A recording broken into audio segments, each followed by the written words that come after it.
Merry Valentine's Day night by field stripping my 9mm. And yes, Pete, if you would like to send me a Valentine's Day present, ammunition is welcome. Did Tasha say she was stripping? Oh, Lord have mercy. No! You know I do the show naked. Yay! Oh, my God. We do know that. That's Christmas. And, of course, from across the pond, the ladies love him and the men want to be him. Mad Dog Matt Denton. Matt, how you doing tonight, sir? Wait, is it Wednesday already? Unless I slept a week. You missed one. I'm sure you did. And one of our guests tonight, we missed him last week. We're here to talk about something very special to Tasha and to his heart and to everyone. If you are a human being, we're talking about a benefit for a great cause. Ladies and gentlemen, Tasha Simone's tag team partner, the one and only Bryan Cassanova. How you doing tonight, Bryan? Good, guys. How are you doing? We're doing fantastic. Now, really quick, we want to know, how did you get involved in this benefit, sir? I actually contacted Jason Nesmith. I'd seen him, posting about the benefit, and I normally don't do benefits for numerous reasons. And when I seen this benefit and the young lady that we're doing it for, and it just touched my heart. So I contacted him, and I told him I could do whatever he wanted me to do and help out wherever I could to make this benefit a success. Now, last week we had one of your opponents on, Alan Shepard, and he had not too kind words. Said that he was going to win at all costs and no matter what. How do you retort to that, sir? Alan Shepard. First thing I'm going to do is rip his $250 T-shirt and wrap around his neck and toss him around the ring a little bit. So, if he and, Miss Rachel think that they honestly can beat me and the former NWA World Women's Champion, the guy's delusional. First of all, you got to be delusional to go pay $250 for a T-shirt unless it's gold inlaid or something like that. But, money talks and bullcrap walks, and he'll see what I'm all about when we get in that ring. That's where I let my actions do the speaking for me. And Alan Shepard is he's just another little bump in my road. That's the way I look at him. He's no threat to me. He puts no fear in me, and I'm pretty confident that me and Tasha Simone definitely are going to walk out of there, the victors of the match. There's no doubt in my mind. Do you think that maybe you're being a little dismissive of Miss Rachel and Alan? No, because me and Tasha are the best two in that ring that night, and we'll prove it. Now, with such a great cause, the Fighting for Aurora, I believe is what it's called, or Fight for Aurora benefit, February 24th, 2013, in Millersville, Tennessee. With that being said, this looks like a stacked a card, if you will. Is there something on there that you see right off the bat, besides your match, obviously, that you're wanting to see as a fan? Want to see as a fan, obviously Chase Stevens, he's got to be one of the best unsigned talents out there right now, man. Just his in-ring work is just, he's just one of the best out there. That's just, to me, as looking at it from the outside in as a fan, that's, if I was coming to an event as a fan to buy a ticket, I would want to see Jay Stevens, and he's matched up with Eric Andrews, and Eric's, he can hold his own in there, and that's going to be one hell of a match, and I'm pretty excited to even watch it from the back. Those are two vets in there, and they definitely know what they're doing in there, man. Is there anything that you would like to say to Alan? Because we know that he's listening for a fact. Anything you'd like to address to him before this upcoming event, sir? Address Alan, make sure you bring two $250 shirts, man, because I'm going to rip the one off your back and then I'm going to steal the other one out of your bag. Okay, hold on. Time out. y'all are gonna have to let us in on the $250 joke, because this ain't the place to be bringing in inside shit. Go ahead and say it. What is it? Tasha, tell us. Okay, well, for those of you morons who don't already know how I feel about this stupid TNA gut check work, and it is a work. It's over. And for those of you who are uneducated, work means it's fake. It's not real. They're not going to hire any of these idiots. Nobody. They haven't paid their dues, but some of these guys have themselves convinced if they go pay them $250 to participate in the gut check and be evaluated, because it's not like these people are going to tell them they suck to their face. They're going to say, oh, yeah, you're great. Go get in shape, get a gimmick, come back, and we'll take another look at you. After you pay another $250, and all you'll have left to show for it is this nice, shiny T-shirt. Oh, Lord, have mercy on my soul. Now, really quick, Mr. Cassanova, what besides this benefit do you have upcoming, and how can promoters and fans get in touch with you, sir?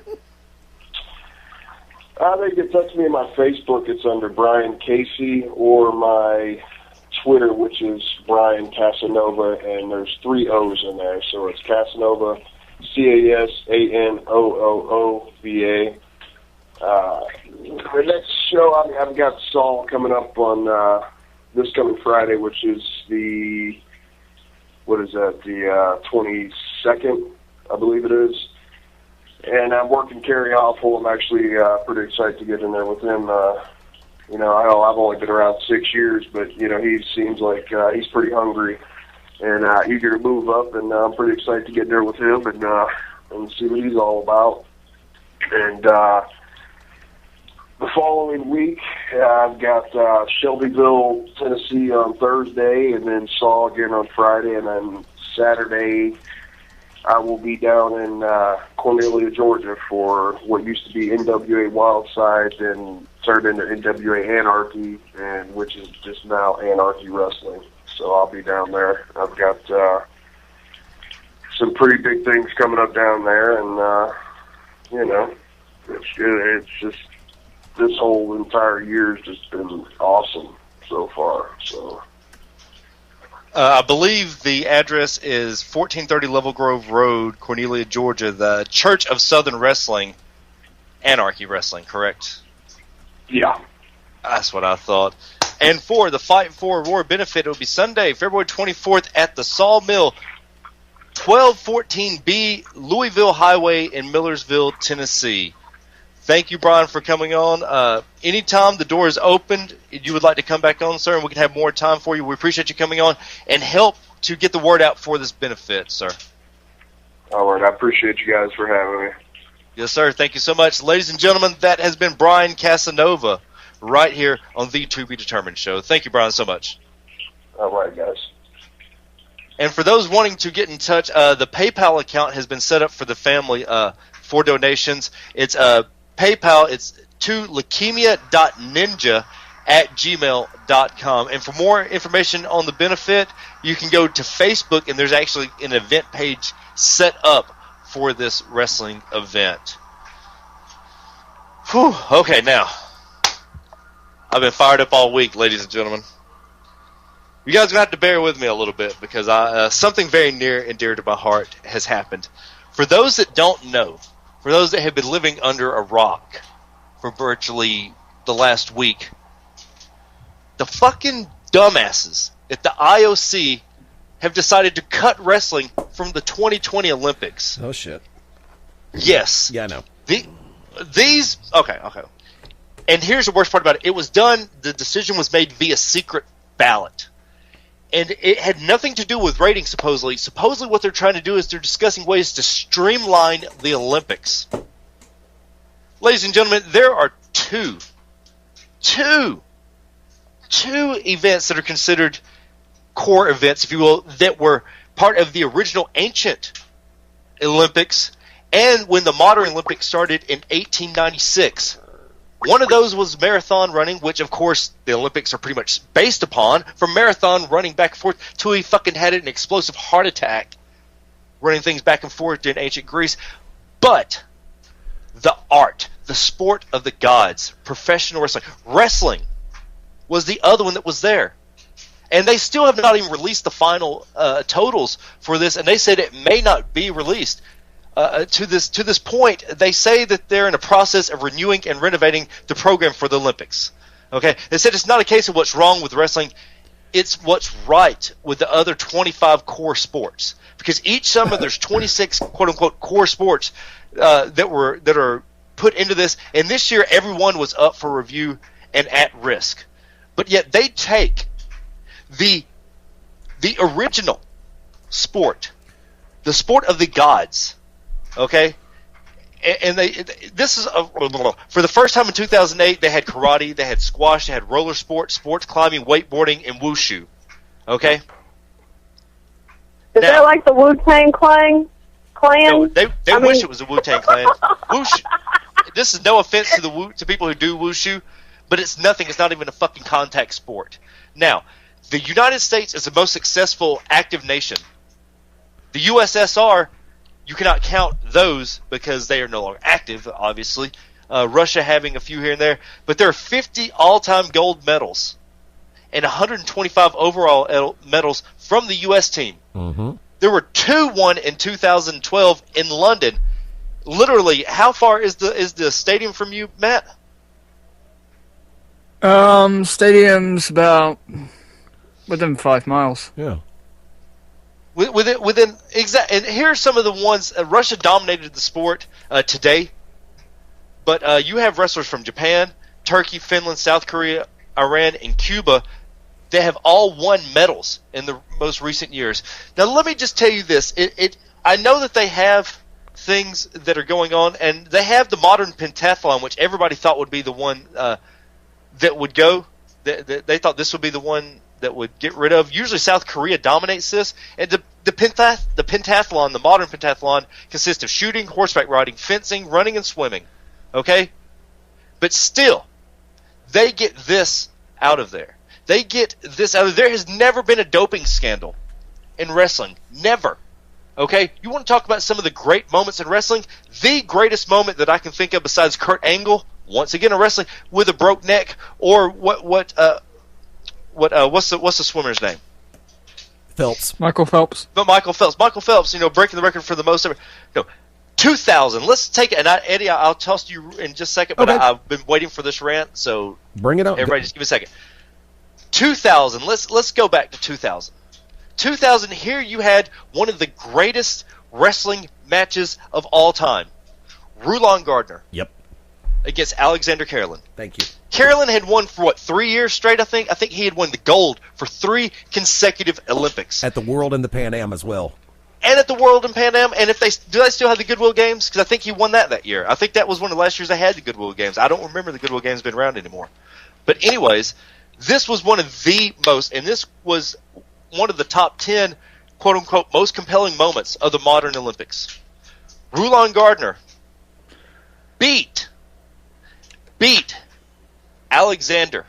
Alexander was shocked. It was the 130 kilogram Greco-Roman wrestling. Okay, it was at the Summer Games 27. It was in September 2000 in Sydney. Gardner and I think Alexander was called like the Russian Bear or something like that. I mean, something of course like the Russian Bear, of course, is like the epitome of Russian strength and honor, being the bear. And this made Rulon Gardner an immortal. And let's not talk about Kurt Angle. I mean, and here you have taken away something that kids and adults, if you will, in college, they spend most of their life training for the Olympics. That is the epitome. It's not like they go and like, hey, let's go and be WWE. No, that's not their goal. Their goal is to win gold medals. Plain and simple. You have taken away something that combines Greece and Rome. Greco-Roman freestyle wrestling. You have one of the art forms, one of the few art forms of professional sports still around. Football's not a fucking art form. It's violence. Baseball's not an art form anymore. Okay? It's not. It's about numbers. It's about how can you get that less money ball, okay? Basketball has never in its last 20 years been an art form. It's not. It's a culture, it's a way of life. Wrestling is a fucking art form. Wrestling is what embodies everybody. When was the last time that you saw somebody and you roughhoused with them? That's wrestling. That's fucking wrestling. This is the sport of the gods. When men were running, gods were wrestling. And here you have the IOC, and I understand Kurt Angle and Drew McIntyre, Jack Swagger, Iron Sheik, a bunch of them got together and said about saving wrestling, save wrestling, and ladies fucking and somebody up the ass. Oh, that's funny. That's just Iron Sheik. Sheik was one of the greatest Greco-Roman wrestlers of all time. Period. And he was from Iran, who was our enemy at that time. But he came over and helped train. He helped Dr. Death Steve Williams. I mean, this was on Pardon Interruption and Around the Horn when it broke on Tuesday. Okay? And you're talking about Tony Kornheiser and Mike Wilbon still talk about wrestling in the regards of how boxing used to be. It used to be you sit down, shut the fuck up, and you watch it. Ladies and gentlemen, I hate to tell you this, wrestling was in the top 5 in ratings the last 4 Olympic Games. So it has nothing to do with ratings. It may have to do with somebody forgot to pay their protection money to do that. Because with no doping scandals and with there being a time, and they can't hurry this up. That's the main thing about it. They can't hurry it up.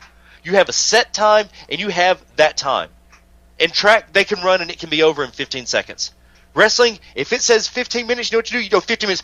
Do you know that wrestling had one of the top 10 ratings, but yet it was, I think, 23rd in time spent on TV out of 26 core sports. Mm-hmm. There were 22 other fucking quote-unquote sports that were on the Summer Games that got more TV time than wrestling, yet wrestling still did great ratings. I checked all this up Tuesday, now I've forgotten. I've been on the right. I do apologize. I want to get everybody's thoughts on this because I have been waiting and fucking waiting to mention this. Going around the horn, as I like to say it, Eddie said it Sunday, and I thought it was pretty funny. Fast Eddie Lane, your thoughts? I'm going to draw some serious crap on this because of the first thing that I'm going to say it second. Number one, for the number of countries that are represented by the IOC and the Olympics and the voting body, you still have 2/3 of those being technically classified as third world countries. Folks, if you're offended by the language, plug the damn ears. 90% of those countries don't give a royal flying fuck, there's your F-bomb for the week, about the major countries in this world, i.e., the United Kingdom, i.e. the United States, China, Japan, Russia, Germany, France. And most of the countries that I just mentioned have wrestling as a primary entrant. Yep. That's soccer, yes, sir. Yeah. And soccer is dumb, football is great.com. Thank you, Hank Hill. Fact of the matter is, and I'm going to go one step further, and this is going to really piss some people off, and I'm sorry. There is a huge, because of people like Gardner, because of people like Angle, because of some of the superstars that we have had in the sport of Olympics, freestyle and Greco-Roman, there is a huge anti-American sentiment in third world countries that our government's dumbasses want to feel free to send billions of our dollars to because they've had something go wrong. Somebody farted. We got to send them $1 billion. Sick and tired of the bureaucratic bullshit up in Washington predicating how we spend our money, and I'm sick and tired of these third world countries where average Americans can't go on vacation getting more in a day in relief than we can make in a freaking decade. But these countries don't give a damn. They want to have ping pong. Sure, Kenya, hey, I got nothing personal against any of the countries. But the fact of the matter is, the day that some of these countries have very obscure sports that are being elevated at the Olympics, whereas Wicked just said Greco-Roman and freestyle wrestling are two of the true Olympic sports. I'm sorry, ping pong, table tennis, whatever the frag you want to call it, ain't a sport. Yeah, it's a great form of cardio and it's great for working the right hand, but guess what? So is masturbation on a Saturday night. Don't tell that to Forrest Gump. So now we've lost the Forrest Gump crowd. Now Frank Ocean's going to be fucking singing about us. Matt Denton, your thoughts on this? Come back to me. I'm just posting a tweet. Sir. Okay, thank you for that. Tasha, your thoughts on this, on wrestling being gone in 2020? Simply this. If you take, it's just like everything else they're trying to take away from us. wrestling has been a part of the Olympics since the Olympics came into being. And I think that taking wrestling away very simply is taking the integrity of the Olympics away.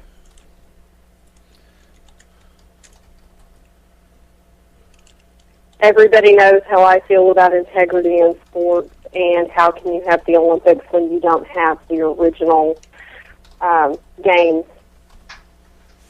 And you're exactly right. I think this totally takes all the integrity away from it being an ancient sporting event, as it's so called. Matt Denton, your thoughts, sir? I mean, it's kind of really jarring to see them drop one of the core sports that were the foundations of the Olympics in the first place.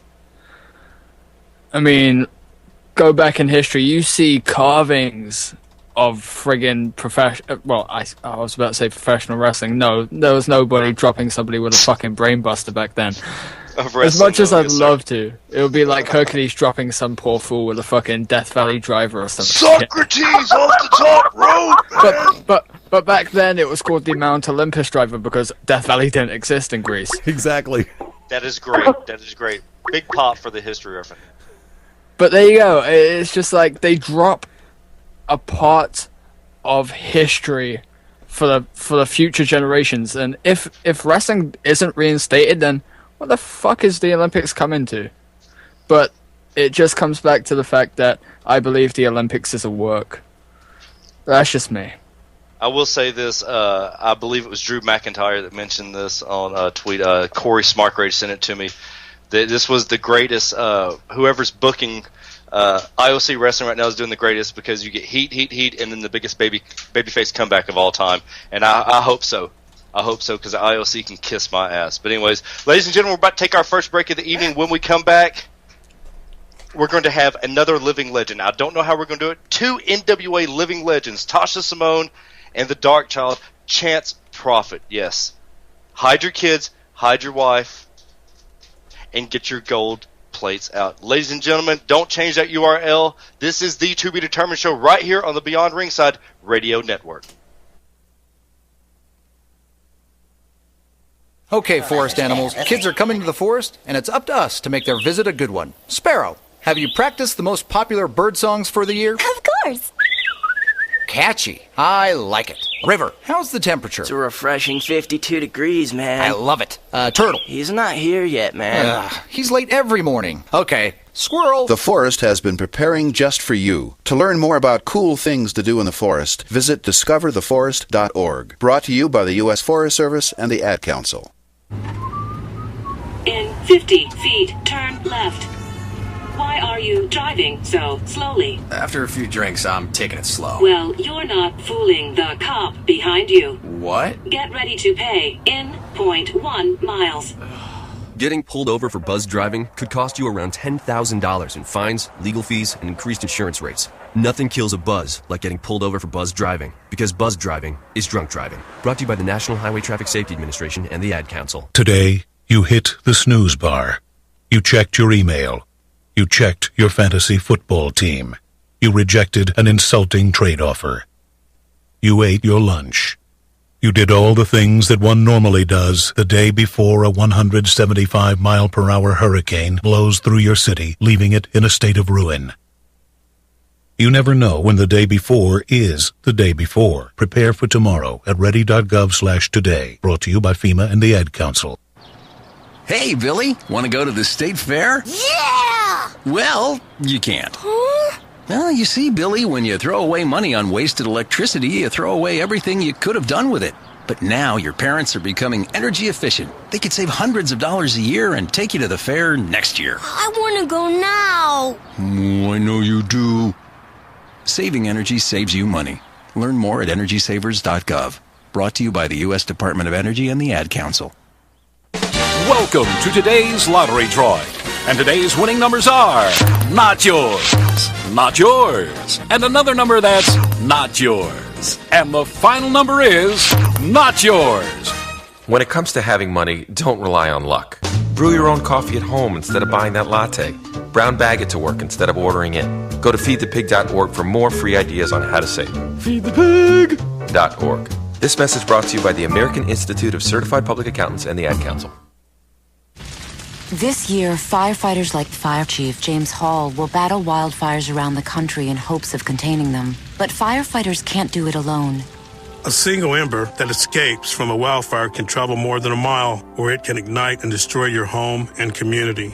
Get fire adapted. Learn simple steps you can take now to reduce wildfire damage later at fireadapted.org. A public service message brought to you by the U.S. Forest Service and the Ad Council. Learn more at fireadapted.org. Can you tell if these vegetables are being contaminated with bacteria that could cause paralysis? Listen, you can't see it either. Use different cutting boards so that the bacteria in raw meats and seafood and their juices doesn't touch prep surfaces for other foods like veggies. Raw food may contain bacteria that can make you very sick, or worse. Roughly 3,000 Americans will die from food poisoning this year, but you can keep your family safer. Check your steps at foodsafety.gov. Brought to you by the USDA, HHS, and the Ad Council. Are ye plagued by foreclosure? Well, here at Jim Ladd and Matey, we can stop your foreclosure now. We're a mortgage rescue company, and for the small fee of everything you hold dear, we will negotiate with your lender on your behalf. Call Jim Ladd and Matey at 1-800-YAR-YAR. That's 1-800-YAR. YAR. If you're facing foreclosure, talk to the right people. Speak with HUD-approved housing counselors free of charge at 888-995-HOPE. Brought to you by NeighborWorks America and the Ad Council. Drop School Day students community. High 7 the classroom, 1,000 America attendance. Quit variety they have reasons. Job like to get. Baby raise a. Relative help an elderly. Happening local on it's a level. Catastrophe, it's a national. 7,000 high school students drop out every school day. It doesn't make sense to us either. We can keep students in school. Visit boostup.org and take the first step. Brought to you by the U.S. Army and the Ad Council. Hi, I'm Al Roker. Let me tell you what's happening in your neck of the woods. Right now, 1 in 6 Americans don't know where their next meal is coming from. These are our neighbors, friends, our co-workers, but we can do something about it. Visit feedingamerica.org/hunger and find the local food bank in your community. I'm Al Roker, and together, we're Feeding America. A message from Feeding America and the Ad Council. In the wake of a disaster, what one thing can you send that will help people the most? A blanket, a tent, a sandbag, a doctor. Actually, if you send a monetary donation, you send all these things. Even a small donation can make a big impact and can quickly become exactly what people affected by disaster need most. Want to help those affected by Hurricane Sandy? To donate, visit sandy.adcouncil.org. That's sandy.adcouncil.org. Brought to you by the Ad Council. Welcome back to Science Today. And the next caller is 9-year-old Philip.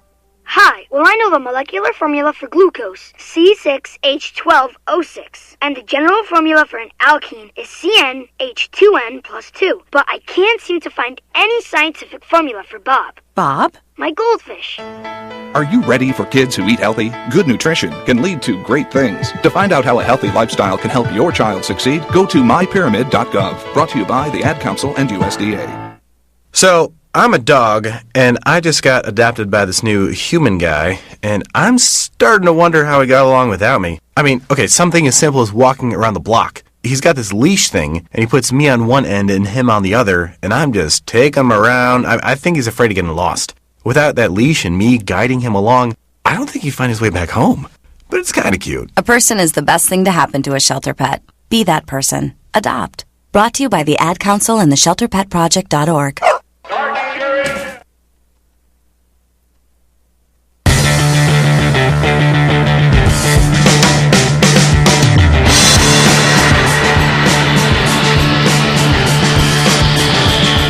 Ladies and gentlemen, I didn't know that we could get much bigger having one living legend on this very program, but now you can make it too.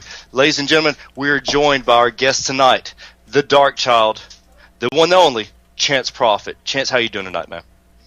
I'm all right. A little bit warm, but then again, a little bit cold too. Maybe I'm indifferent. I don't know, but I'm okay. How are you?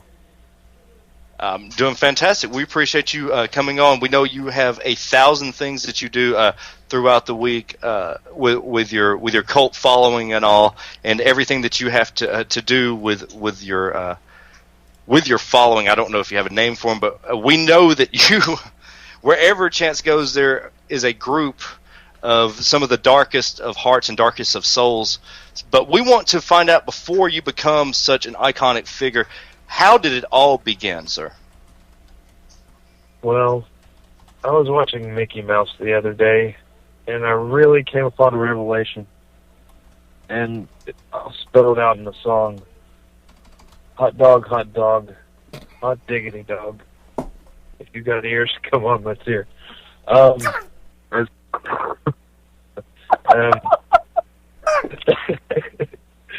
far as the wrestling goes, you said it's to be determined.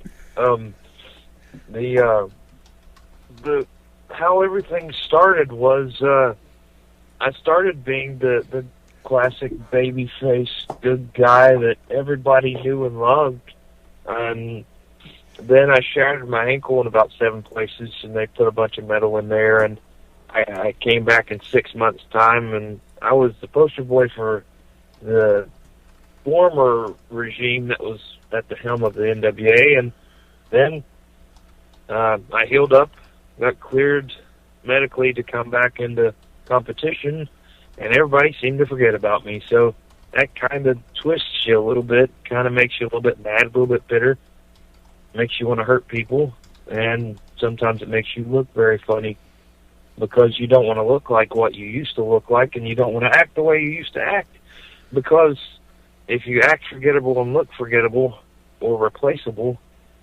then that's exactly what you are. So I switched it up and kind of flipped the switch on the guys that forgot about me, and lo and behold, they start noticing me again, and I came back into who I am now. Now, you are pretty much synonymous. I mean, I don't want to pigeonhole you, but you're pretty much synonymous with the National Wrestling Alliance and the NWA National Heavyweight Championship. I believe this is the one title that everybody associates with, and the one that I think everybody associates with you. I mean, you guys kind of go hand in hand. A title that was started when it was given to Ted DiBiase, and now Damian Wayne holds it. He beated you and Lance Erickson. If you will, tell us about it. I mean, after being the champion for so long and defending this title literally all around the world, making it into the World National Heavyweight Championship, sir. If you will, can you tell us about this? The National Heavyweight Championship was something that I held dear because my first go-round, it was stripped from me. I had to vacate it. And it was really my first huge break in the NWA. And growing up, I was introduced to pro wrestling by my grandfather. He had me watching WWF, and it was okay, but he said, okay, at about 6 o'clock, we're going to watch some real wrestling. And it was NWA, WCW.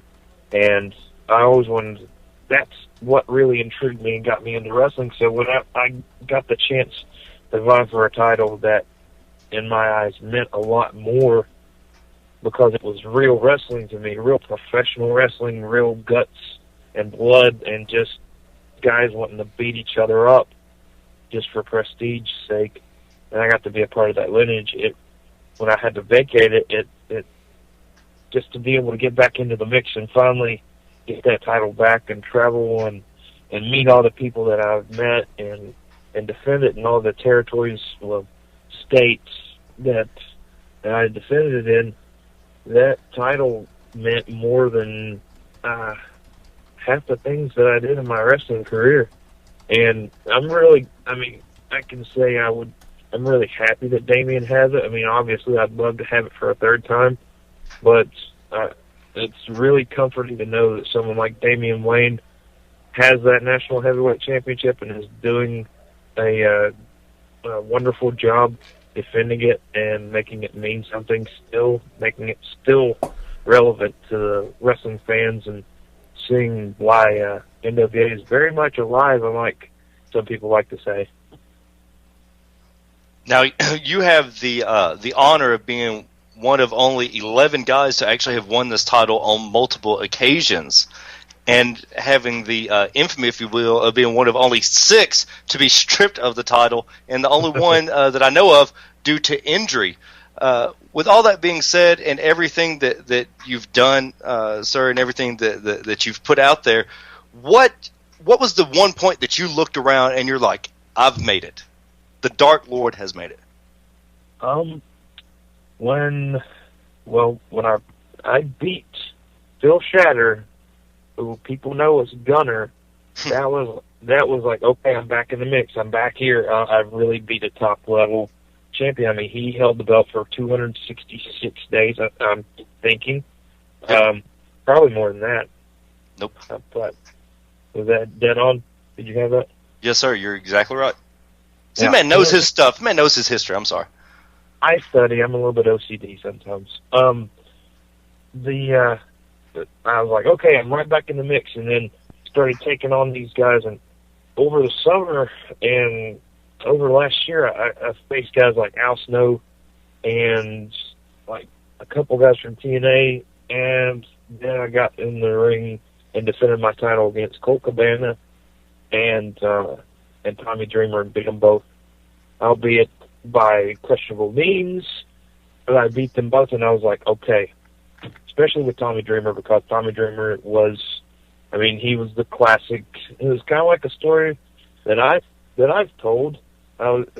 He was the classic baby face, and he finally took himself over the edge, even though he still parlayed to the fan and played to the fans, and I don't particularly play to the fans, although they might find me entertaining. Whenever I beat Tommy Dreamer at his own game, that was it for the national title with me. That was my peak at this last run.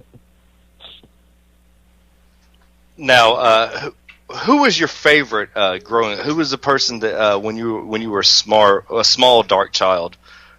Who did you look up to in the art form of professional wrestling? I really liked Barry Horowitz.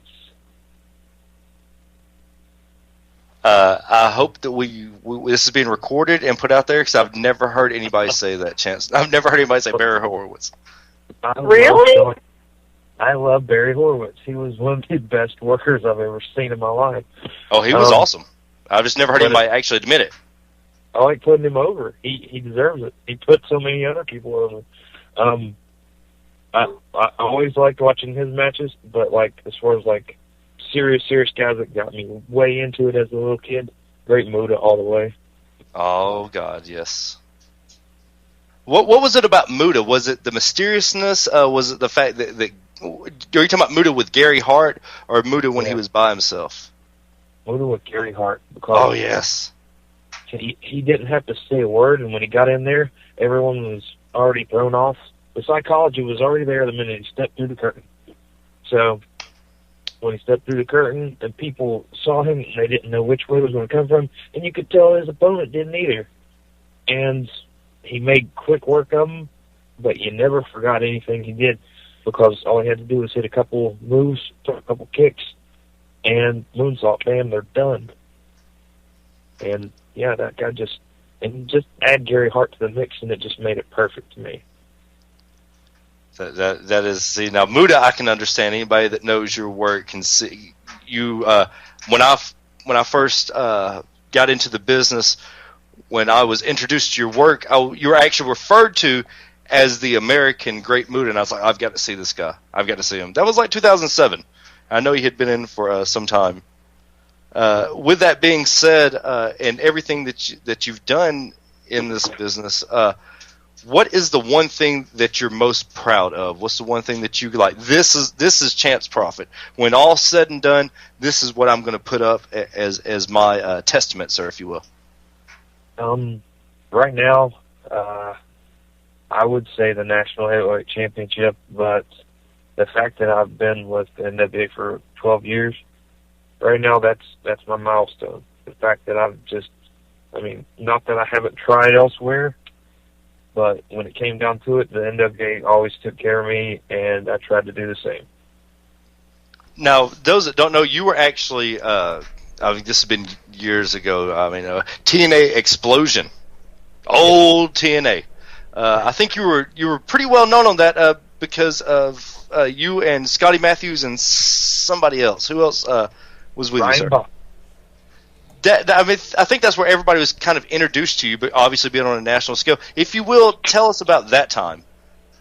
That was probably the third or fourth time I was for TNA down doing the Explosion deal.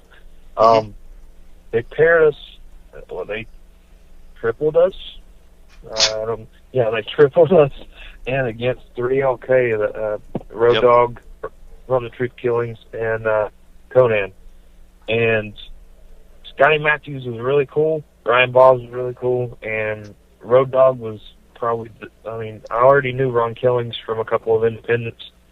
I was always a mark for Conan back before he became the thuggish guy. The Conan mask. Yeah. When he wore the mask and he used to hit everybody with the spike DDT. Oh yes, sir. Yes, and just I got in there with Road Dogg, and Road Dogg was like, "Guys, feel free to have fun." And I'm just like, "What? He wants me to have fun? Okay." And we just got in there, and he helped teach me more in TNA than anybody that had been there, because the time frame for those Explosion matches was so bad, but they didn't even care. Like, we went, I think, probably about 6 or 7 minutes over than the allotted time that we were given, and just ridiculously earned. He already had my respect just because of who he was and the family that he came from, or that he comes from. But yeah, Road Dogg was phenomenal, and he still is. He's a phenomenal man. I like following him. I like following him on Twitter. Now, really quick, we're going to toss it around, sir. Fast Eddie Lane, any questions for Chance Prophet? Yes, actually, if I could, I've got two. Number one, you make the reference to being in different places and the NWA always being able to take care of the Dark Child Chance Prophet. Is that because they allow the latitude, the member and affiliate promotions of the National Wrestling Alliance allow the Dark Child the latitude to be the Dark Child? Yeah, definitely. They don't harbor me by any means. If anything else, the fact that we have the freedom that we do to actually wrestle and to get a little bit, we get a little bit creative, that just, it allows us to really push ourselves further than any cookie cutter underwear model could ever hope to achieve. Now, if I could, throughout all the different matches that you've had in so many different areas, if you think back, and this could be either for a good reason because you want to relive the moment, or for a reason where you might want to change something, what is the one match right now in your mind that you wish you could have back? It was in Hinton, West Virginia, when I shattered my leg, because there were so many things lined up, and so many things that could have sprung different ways for me. Literally a month after that match I was supposed to be in the Midwest for Ed Schumann to start a feud with Bryan Danielson. Okay. And we were going to travel with that, and they were going to put some time in on it, and Ed was all for it. Ed was great to me, and he was willing to take a risk on, I'd been around, but as far as a name value, independent, super indie type of guy, he was willing to take a risk on it, and then I got my leg shattered, and I think before that happened, Bryan had his, what was it? In Ring of Honor, he got either his orbital cracked or his retina detached or something like that. So, if I could have any match back, that match in Hinton, West Virginia for NWA Mountain State Wrestling, if I would I'd call it home a whole lot quicker than I did, and the ref wouldn't have had to peel the guy off of me when he didn't even know my leg was dangling in front of his face. Lord have mercy. Tasha, any questions for Chance Prophet, ma'am? Actually, I do, and I'm going to be the real controversial one. Do it. Uh-oh. Chance, I'm gonna put you on the hot seat, Chance. Get it. And by that I mean seriously, like flames of hell hot. Uh-oh. And this is without throwing any of our locker room brothers under the bus, because this is not what this is about. How do you feel about the state of the National Wrestling Alliance now? Honestly, I'm waiting for movement, because it's like we're in limbo. And I know that they have things they want to do, and it may give me heat for saying it, but I don't really care, because I just want to see something big happen, and there are guys that are waiting for this to happen, and there are guys like me, and there's girls like you, and guys like Damien and Cahagas and Lance Erickson, and guys that have just been gnawing at the bit for something just to happen other than small regional promotions and a little sparks of hope here and there. We have fought, and the people that came before us have fought, bled, and put their backs, their bodies, every part of their body on the line, and we deserve a little bit of something more than just a little hope here and there. And I don't know what it's going to take for people to just realize, hey, you're a part of something that's supposed to be an alliance, which means you work together for the greater good. And whether they like it or not, the greater good comes off of our backs, and we're working for it, and we deserve it. So if you got the money, if you got the venues, then you need to freaking get up on your advertisement. You need to use every social media form known to man to get your boys and your girls the attention that they deserve. And that's my soapbox. We deserve better than just waiting for something to happen. Oh my God, I did not want to touch that. Obviously, as anybody that knows, I have been on my soapbox about this. I will say this: myself and the Unlucky Charms, Dame Christopher and Chris Knox, have said this on every fucking occasion that anybody will listen to us on this.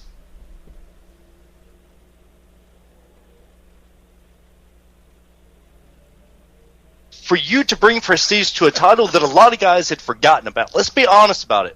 Besides when Shatter had it, a lot of people had forgotten about that fucking title. Same thing with Tasha and the women's title. You guys brought prestige to that title. You brought back respect to that title that nobody. This is an interview about you, Chance. I do apologize. Chance, what is your favorite? What is your favorite face paint that you've done? You're known for your very wide array. He's falling. Chance, go ahead. I think you know the question. He's falling in and out. Skellington face paint. It was a favorite of NWA dog owner Lawrence Zirconium as well, and that's what actually helped get me a showcase. Let me help you.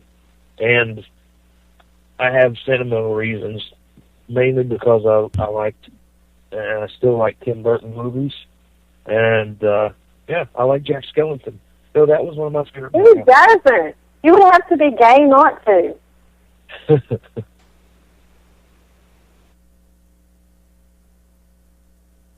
I'll ask you, who is your favorite opponent that you've had so far? Oh, you're evil, wicked. My favorite, probably, recently would be Tommy Dreamer. I'll name drop that all day. Of my whole career, Jamie Noble, because he beat the living crap out of me, and I beat the living crap out of him, and it was fun. I have to ask you, have you seen the wonderful Wild Whites of West Virginia? Yes, I actually have met these people. I knew it. I knew you were going to say that. I knew it. Is it a work? Is it a work? Is it a work? Or is that exactly how those guys are? They're like that. My mother, not to dish every detail, but my mother's a nurse at a hospital in the area, and yeah, she was there while they were there, and it's completely real. There's no work there; they're just that off kilter. Oh, Lord have mercy. Before we let you go, we have to ask something really, really quick. Your thoughts on the IOC, on the independent committee getting rid of wrestling in the 2020 Olympics? I think it's one of the most heinous crimes that they could ever commit. To eliminate wrestling, which is it is like the oldest sport known to man. It's documented in every region, every country, every part of our earth. People have wrestled, and people wrestle animals, people wrestle people. Some girls wrestle each other, some boys wrestle each other. But, that's neither here nor there. That's for the special tapings and special footage and DVDs that you can buy on certain websites that I don't visit. Wrestling deserves to be showcased, and anybody that takes it away, you don't deserve to be a part of any committee that decides anything relating to sports. What events do you have upcoming, and how can fans and promoters get in touch with you? March 8th, I'm in Nitro, West Virginia against Madman Pondo for IWA East Coast. And I've got a little cheat sheet here. March 23rd, I'm at APWA in Shinston, West Virginia with my Ring Ka King Brotherhood. Don't ask. April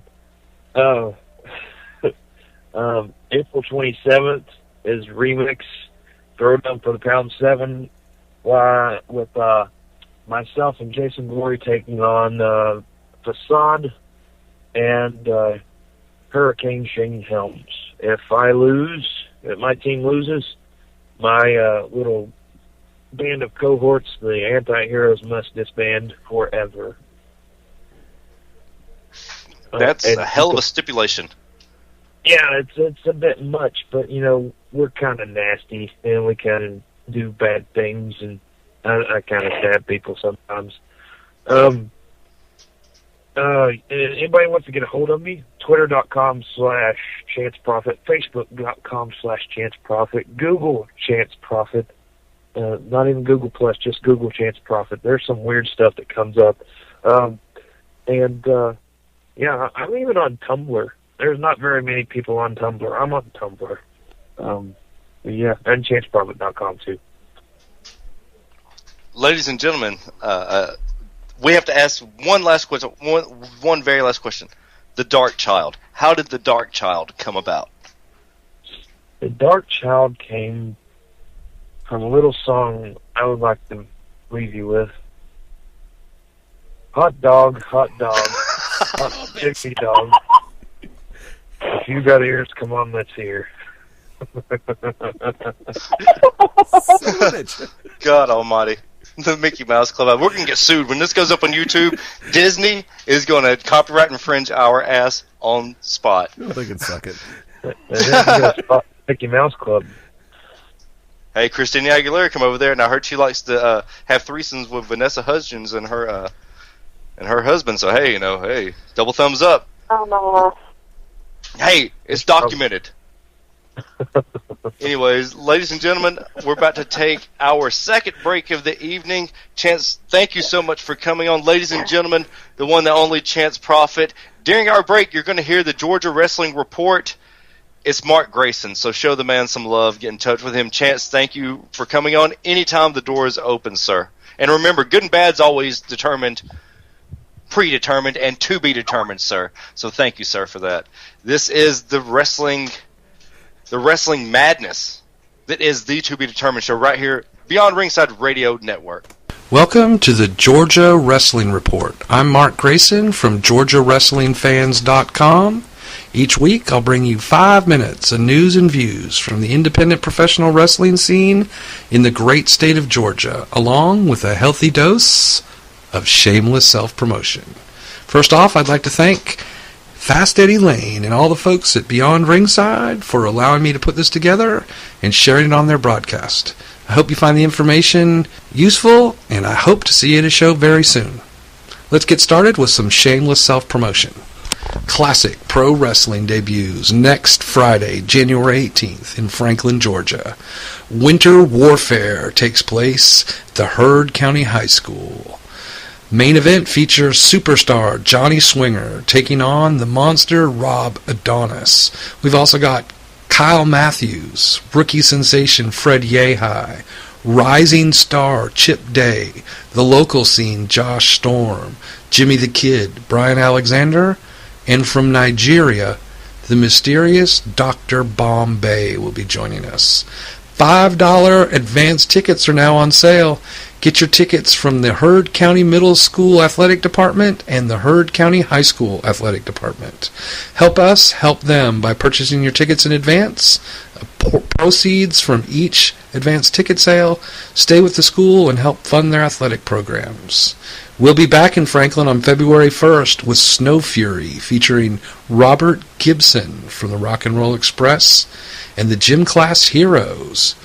Also, if you're in the Rome, Georgia area next Saturday, January 19th, join me for Georgia All-Star Wrestling at the VFW.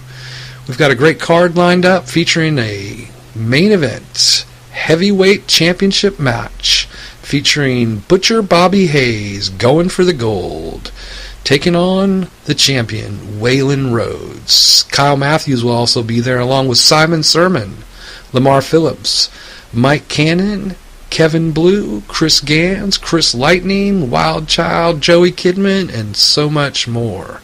Tickets start at $6. You can find Georgia All-Star Wrestling on Facebook. Also, February 16th, it's the Nightmare to Remember 3, celebration of the life and times of Nightmare Ted Allen. It's our third year doing this, and it just keeps getting better. This year, Bullet Bob Armstrong will be joining us to accept a Lifetime Achievement Award from Ron Simmons. Tickets are on sale now. Check out the LN Promotions website or look for LN Promotions on Facebook. Also, in Villa Rica on March 16th, I'll be there with Universal Independent Wrestling as they put together their biggest show in history, featuring Diamond Dallas Page and Jake the Snake Roberts. That's right, folks. You heard it here. They'll be joining us. You've seen it on YouTube. Join us in person to see Jake the Snake Roberts' Redemption Tour. Tickets will be going on sale soon. Be sure to check out Universal Independent Wrestling on Facebook. You don't want to miss it. Also, January 27th, I'll be in Blue Ridge, Georgia with Deep Southern Championship Wrestling for a super show featuring the Rock and Roll Express, Gunner from TNA, Jimmy Rave, Kyle Matthews, and Big Wood the Lumberjacks' final match in Blue Ridge. That's right, folks. Big Wood's hanging up the boots. And also, if you're in the Porterdale, Georgia area, Platinum Championship Wrestling returns next Saturday the 19th. The Demigod Mason takes on the Revelation Shane Marks in a match that's been 3 years in the making. Don't miss it. Rampage Pro Wrestling returns to Johnny G's and Warner Robins on January 20th for another big TV taping. Also, Anarchy Wrestling returns to Cornelia, Georgia, January 26th. I'm sure they'll have a big card lined up. Lots of great talent in that promotion. Folks, I'm about to hit the 5-minute mark, which lets me know that it's time to remind you about my new website, the5minutemark.com. Check it out and you can keep up with everything that I talked about on this podcast. Take care. Hey parents, pick up your kids without embarrassing them with OMGPS, a navigation system that tells you how far away you need to park when you pick them up. Keisha at mall. Proceed to outer food court. Thanks, OMGPS. OMGPS is not available in stores because it doesn't exist. But that's okay. You don't have to be perfect to be a perfect parent. Because kids in foster care don't need perfection. They need you. For more information on how you can adopt, go to adoptuskids.org. Brought to you by the U.S. Remember when your neighbor found us naked in the car, and the time some outdoor action got us kicked out of the park, getting frisky in the dark.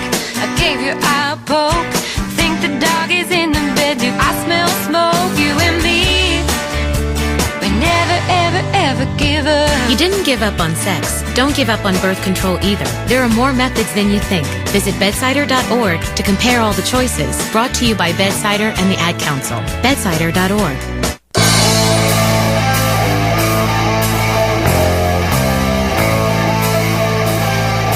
Leave it on Dick. The To Be Dick Show right here. Ladies and gentlemen, it's the To Be Determined Show right here on Beyond Ringside Radio Network. Once again, thank you to Bryan Cassanova, and a big thank you to the Dark Child, Chance Prophet, for coming on. We almost went a little edgy with that. I started to set up my soapbox. I kicked it out from under myself. But thank you for setting up that interview, Tasha and Eddie, because both of you guys said that. I was like, get Chance on. They're like, we got it. Both of them got on, so thank you. Now, ladies and gentlemen, after he was on last week. I barely remember it when he took some time off before that. Ladies and gentlemen, the one, the only, the internet darling, Smark Rage, with his segment, The Smark's Rage. What are you raging about this week? I am the internet darling, and you don't forget it. First off, Tasha, stop what you're doing. Make me a sandwich, and you make all these boys a sandwich. Because I'm about to ruin the image in the salad that you used to. You don't have to make Corey a sandwich because he's a big fucking girl. Well, right, exactly. so this week what I'm raging on is independent wrestling promotions who think it's okay to use WWE and WCW replica titles for their promotion. If that's all you guys could afford, pack it up, fold it up. It shows you have no respect for the business, no respect for the people that have busted their ass for their craft. Does this mean I've got 5 replica belts? Does this mean I can open up a promotion and make myself a world champion? Yes. Yes. Yes. Hive mind. Yeah. It's anonymous. And he's exactly right. All these guys are exactly right, Corey. You could very well do that because it happens, especially with tax season coming up. I swear to God. And I want everybody to remember this, Corey. I want you to remember this and not to get off on your rage. But this tax season, there'll be at least 4 or 5 promotions in the Southeast and at least 3 around Matt that pop up. I don't know how tax season works over there, but if you guys get taxes, I'm sure it's going to fucking be like that. I'll tell you what, I was actually at indie show a few years back, and they had replica WCW World Title belt, not the WWE version, the WCW version, which is flat as a fucking flat thing. But it has at the top of it, at the very peak of the middle plate, it had a British flag sticker on it. And I was looking at the belt as the match was going on, which shows you how fucking entertaining the match was. That I'm looking at their replica belt, and I'm noticing the stickers coming off, and I'm thinking, what the fuck am I watching? Did you just want to walk over and just smudge it down, smear it down? Okay, that's going to help you out a little bit. Got you. I could have legitimately reached out and grabbed the belt and smudged it down for them. Tasha, have you ever worked a promotion? I know you've been in this business years, but when you first got in, did you ever come across that, or was that totally looked down upon? Or is it just something that's happened the last 10 or 15 years? No, since High Spots has become so popular, and since the credit card dynasty of ordering things online has become so popular, you can become any champion you want to as long as you have internet access and a credit card. Why don't I get you a belt and I'll make you the sandwich making champion? This is my rage. This ain't Tasha's rage. Hit the kitchen. Corey, let me finish. I don't make sandwiches. I'm field stripping my gun and cleaning it. So hush up, boy. Oh, snap. The only sandwich that Corey's going to get from Tasha is a fucking knuckle sandwich if he doesn't shut the fuck up. Of the 9mm type.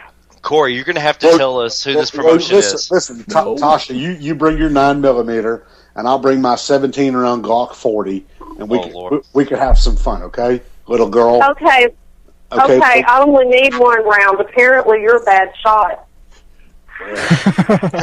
Corey does it because Corey lives in Atlanta, and Corey has to spray everybody off him. But what promotion was this? You're going to have to tell us. You're going to have to tell us, Corey. You can't come on the V2 Be Determined show and do that. NWA Action in Atlanta. They don't They don't have the WWE belt, but they have the shittiest version of a belt you could buy. And when you look at the belt is nice looking, but when you hold it, the belt weighs about 4 ounces. And now this is an NWA promotion.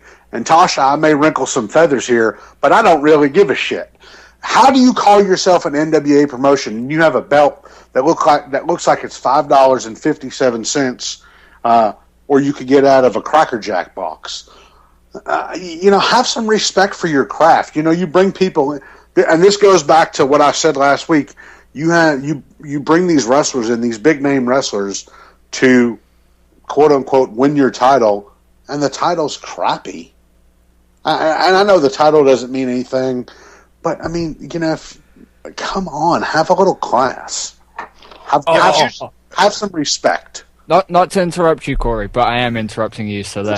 But the same company, same company that I was at the wrestling event for. Their world title was literally a fucking leather strap with the house numbers that you get, and you screw on. Yeah. Imagine letters of those. It was basically those on a black leather fucking strap. So were you at a promotion, a backyard promotion? No. Actually, the husband of the current Shimmer World Champion promotes that company. It's his promotion. Well, my next thing for this week is everybody is all up in arms for Jack Swagger's racist promo. Happy to see Dirty Dutch Mantel back on TV after the tragic loss of his granddaughter last summer. Nice to see him finally get back on TV. If you don't know who Dirty Dutch Mantel is, I don't want you listening to my. I don't want you to listen to my rage. Okay, hello, folks. It's wrestling, but Dirty Dutch meant all that. He meant all of that for real. He really meant all that. He's well, probably. The one thing that really bothers me is these so-called smart fans who claim they get it. They're the ones that get offended the most. If they supposedly know that wrestling's wrestling, why get offended? If it's just, I mean, come on. What the fuck? Matt, help me out here. What the fuck's your problem if you believe that Zeb Coulter, I think his name was, on Raw, he's being racist in a fucking business where everything's a fucking work. Jerry Lawler's heart attack turned out to be a work, believe it or not. Well, you're also talking about an art form that someone near and dear to Tasha's heart and a friend of our show, Brickhouse Brown, poignantly talks about in his shoot interview about how there were only a certain number of African Americans that could be in one territory at any given time. Mm-hmm. When Brickhouse went in, Thunderbolt Patterson had to leave. That's a complete shoot. And you just took the proverbial words out of my mouth, because I was talking to an independent wrestler here in Atlanta, who I will not mention names, and we were talking about Thunderbolt Patterson. And Thunderbolt Patterson was the biggest racist against black people in the 70s. He wasn't the only one. Corey, you know a lot about wrestling. I'm going to put you on the hot seat right now, just like I did Chance. Hang on a second. If I answer the question right, do I get my fucking sandwich? No, the joke's dead. No. Who did more for getting rid of the racist bullshit in professional wrestling than any other professional wrestler? Oh, Bill Watts. In the 60s and 70s. Hell no. Oh, my God. That bastard. Did you just say that? That son of a bitch stole the territory from a blind man. Hell no. Yes, exactly. Don't even, no, absolutely not. Not Bill Watts. Absolutely not. I know one person that did. I know one person that helped out. Brickhouse Brown was one of in the 80s to push this for real. Even before Brickhouse, though. And I know Ernie Ladd. We talked about him on the show. I did a whole show about him. Yes, Sputnik Monroe. Yeah. He did more for race relations and professional wrestling, and a lot of people don't know this. I mean, we've talked about it on the show. he did more not just for the guys, but for the fans. Before Sputnik, we've talked about the fact that the fans, the black fans couldn't sit together, or there were only certain seats that they could have, but the black wrestlers could not dress with white wrestlers. Sputnik said, fuck that shit. Well, here's the thing. Too. Well, see, Sputnik Monroe had like a, let's say, Martin Luther King's perspective into wrestling, like a non-violent, like, hey, we're going to go out there and outsell them and everything. Your boy Brickhouse Brown had a totally different perspective on this. Brickhouse threatened to shoot everybody, come in, called Ernie Ladd a nigger to his face, and was just Brickhouse Brown. Yep. I wish we could have went in depth with him. Brickhouse has turned a corner in his life, so I know a lot of people wanted us to kind of go a little bit further with the interview we did with him, but out of respect to Brickhouse, we kind of kept it because we could have went shoot with that man. Because if you ever get a chance, look up his RF video shoot. If you ever get a chance, please look. That is one of the greatest 2 hours and 47 minutes you'll ever spend in your life if you're a wrestling fan. Eddie, you got something to say? And this is something that people don't know about Brick. If you sit down and have a conversation with him, the way you see him on that video is exactly how your conversation is going to be. And Tosh, let me jump. 17 cigarettes during that. Yes, sir. There you go. Just like I did in the first hour. Tasha, you have to remember something. You asked Corey something from a fan's perspective. You're looking at it from an entirely different perspective. Therefore, when he said Bill Watts, he could have easily been justified from a fan's perspective. As someone who watched Mid-South Wrestling, as someone who watched the Universal Wrestling Federation, as someone who saw Bill Watts bring in Junkyard Dog and propel him to the top, as someone who saw him, and Brickhouse, as well as Iceman King Parsons, as well as Savannah Jack Marshall, and propel, Ernie Ladd, but I'm going off certain television eras. I'm sorry. It's okay. It's and perfect. I'll tell you somebody, while you say Iceman King Parsons, I will say this, and a lot of people don't realize this either, and it's not something that's talked about because Fritz wasn't about race. He was just about wrestling. Thank you. Fritz Von Erich is the person who really made people know who Iceman King Parsons was. I agree to that. Way before Bill Watts ever even knew who he was. I agree to that. Now here's one other little iota that I want to throw this in there. There was a broadcast where they were having the tag team tournament on the Universal Wrestling Federation, where they were doing the UWF tag team tournament. And this was where Iceman turned on Savannah Jack because they had Parsons and Jack Marshall in the same team together. And then they had Iceman turn on Savannah Jack where they turned around and brought out a leather strap for him to beat Savannah with. And Jim Ross, I kid you not, I still have this on VHS, is so livid and so passionate about the fact that Iceman King Parsons has turned on his friend. And here is the exact quote. Savannah Jack being whipped by one of his own, dead air. Yep. Dead air right there. He didn't get a chance to finish it, and he turned around and gulped and came back and went in another direction on it. I was so close to coming out of my chair because it's a case point scenario on that UWF broadcast. You know that Jim Ross got his ass handed to him after that one. So for everybody who goes, and I'm a huge Jim Ross fan, don't get me wrong, but I still remember that moment to this day, and that was 1986. Well, you had Booker T calling Hulk Hogan a nigger. Coming to get you, nigga. That happened on WCW. Okay. And Sherry Martel laughed. It did. Yeah. I mean, here's the thing. Wait, hold on. This is Corey's time. We've gotten off Corey. I do apologize. There's 7 minutes are up. Get the fuck out of here. Rage on, brother. Oh, fuck that. That's about it. But I mean, fuck you. But I mean, just wrestling fans in general. I mean, I've really would say I've taken a step back and went back to the roots of wrestling and watch it for really what it was and not be so judgmental. At wrestling, wrestling fans, there's been 3 weeks in a row where I haven't tweeted while watching Raw. I'd watch it the next day and just watch it by myself and enjoyed Raw and not be judgmental. And then there'd be weeks where I'd watch it with people and would just go along with it like, wow, this is crappy, but, stop being judgmental. It's pro wrestling, for Christ's sake. If you don't like it, turn the fucking TV off. That's my time. That's my rage. And if you don't like it, get fucked.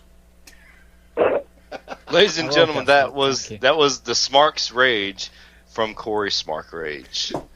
Obviously, he brought up, as always, another good point about racism in wrestling, and we've all been a part of it. We all know somebody.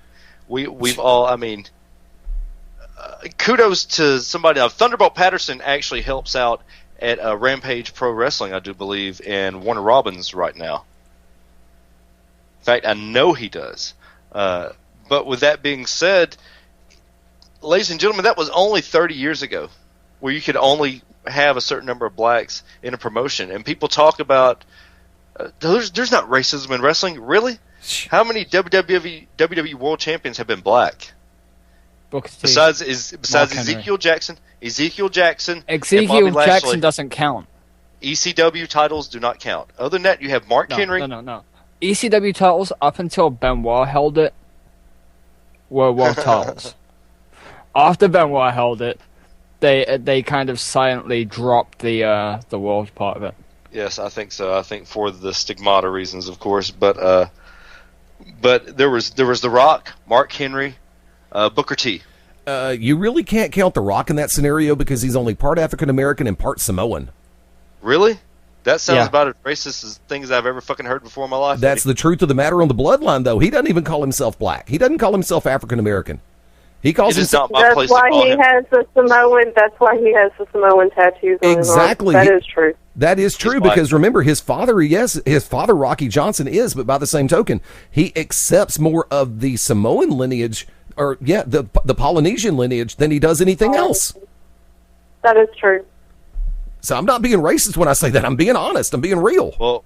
Well, Mark Henry, he's big, and Booker T. That's it. That's your world champions. They have been black in WWE. And remember, the first recognized African American, the first recognized black world champion, of course, was Ron Simmons as the WC. Which I totally disagree that should have happened. I totally disagree with that. Why? Because Vader was so hot at the time, and Vader was undefeated. No. I think that because it was after the time of Tom Jones, I actually think that Butch Reed should have been the first black world champion. Ernie Ladd.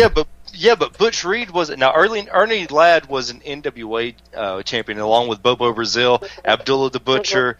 There's several. Art Wright out of the Southeast. I mean, there were several black champions in the NWA. Ron Killings being one of the most recent. A two-time NWA champion. And a hell of a champion.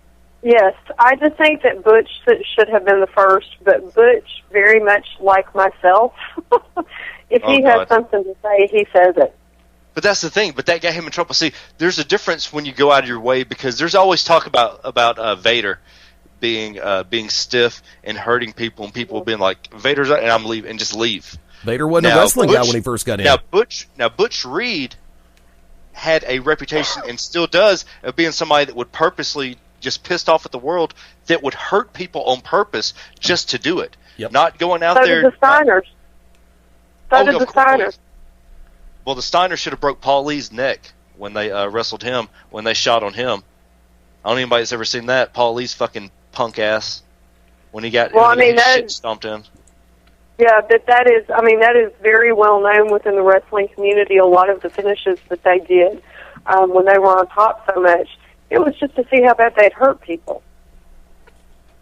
And that's that mentality that they had. But also, I think the fact that the Steiners were such ribbers, I think, saved their ass too. They were notorious for ribbing. Like completely stripping Dom Dallas Page butt naked in the middle of the ring. Well, see, remember one thing, when the LOD would use the Doomsday device, and if you had people who weren't ready for that backflip to come out of the DD, remember there was one in particular who didn't rotate properly, and he just came down square on the upper part of his neck and did not move. Remember, this guy had to be carted out of the Superstation TBS tapings at the time. Halloween Havoc, 1989. Yeah, but this was the Nasty Boys. The Nasty Boys. Brian Knobs about got his neck fucking broke. That because that is a bump.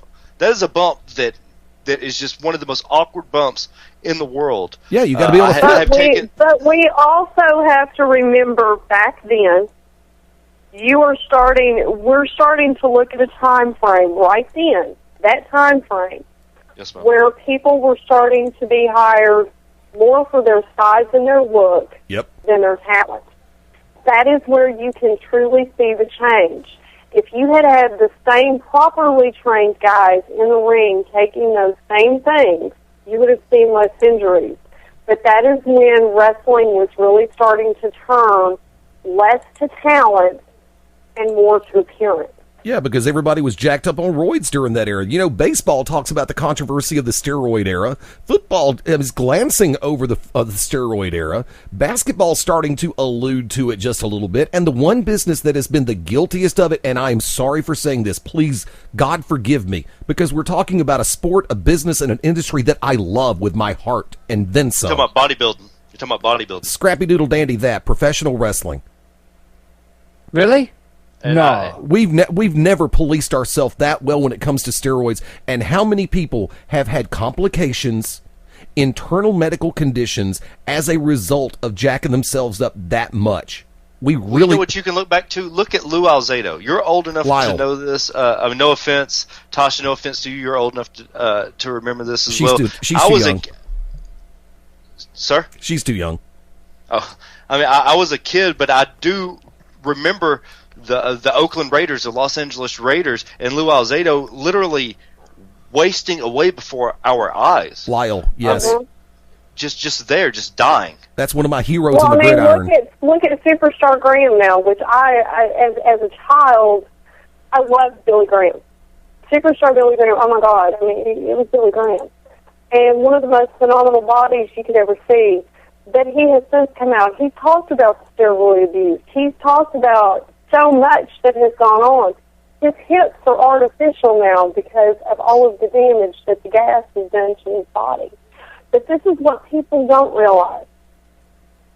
They're not going to some back room at a gym and getting this shit. These guys are going to a doctor and getting it now.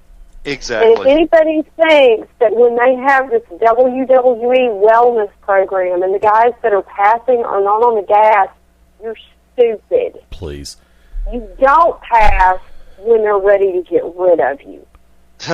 Exactly. That's the thing, and we've talked about that before, how they hold off on them. There was only one time in this entire art form of professional wrestling that there has ever been a significant drop in body size. That was immediately following Benoit's killing, murder, his act of horridity, if you will. Everybody got smaller. Argument. After that. Yes, sir. Argument. Remember, there was a brief period of time after we lost Mike Hegstrand, after we lost Road Warrior Hawk, because remember, part of his liver failure was due to a preponderance of steroids in his system. Absolutely not. Triple H got bigger. Undertaker got bigger. Who else got bigger at the time? Triple H. That's when Triple H got the biggest. That's when China. That's when China was.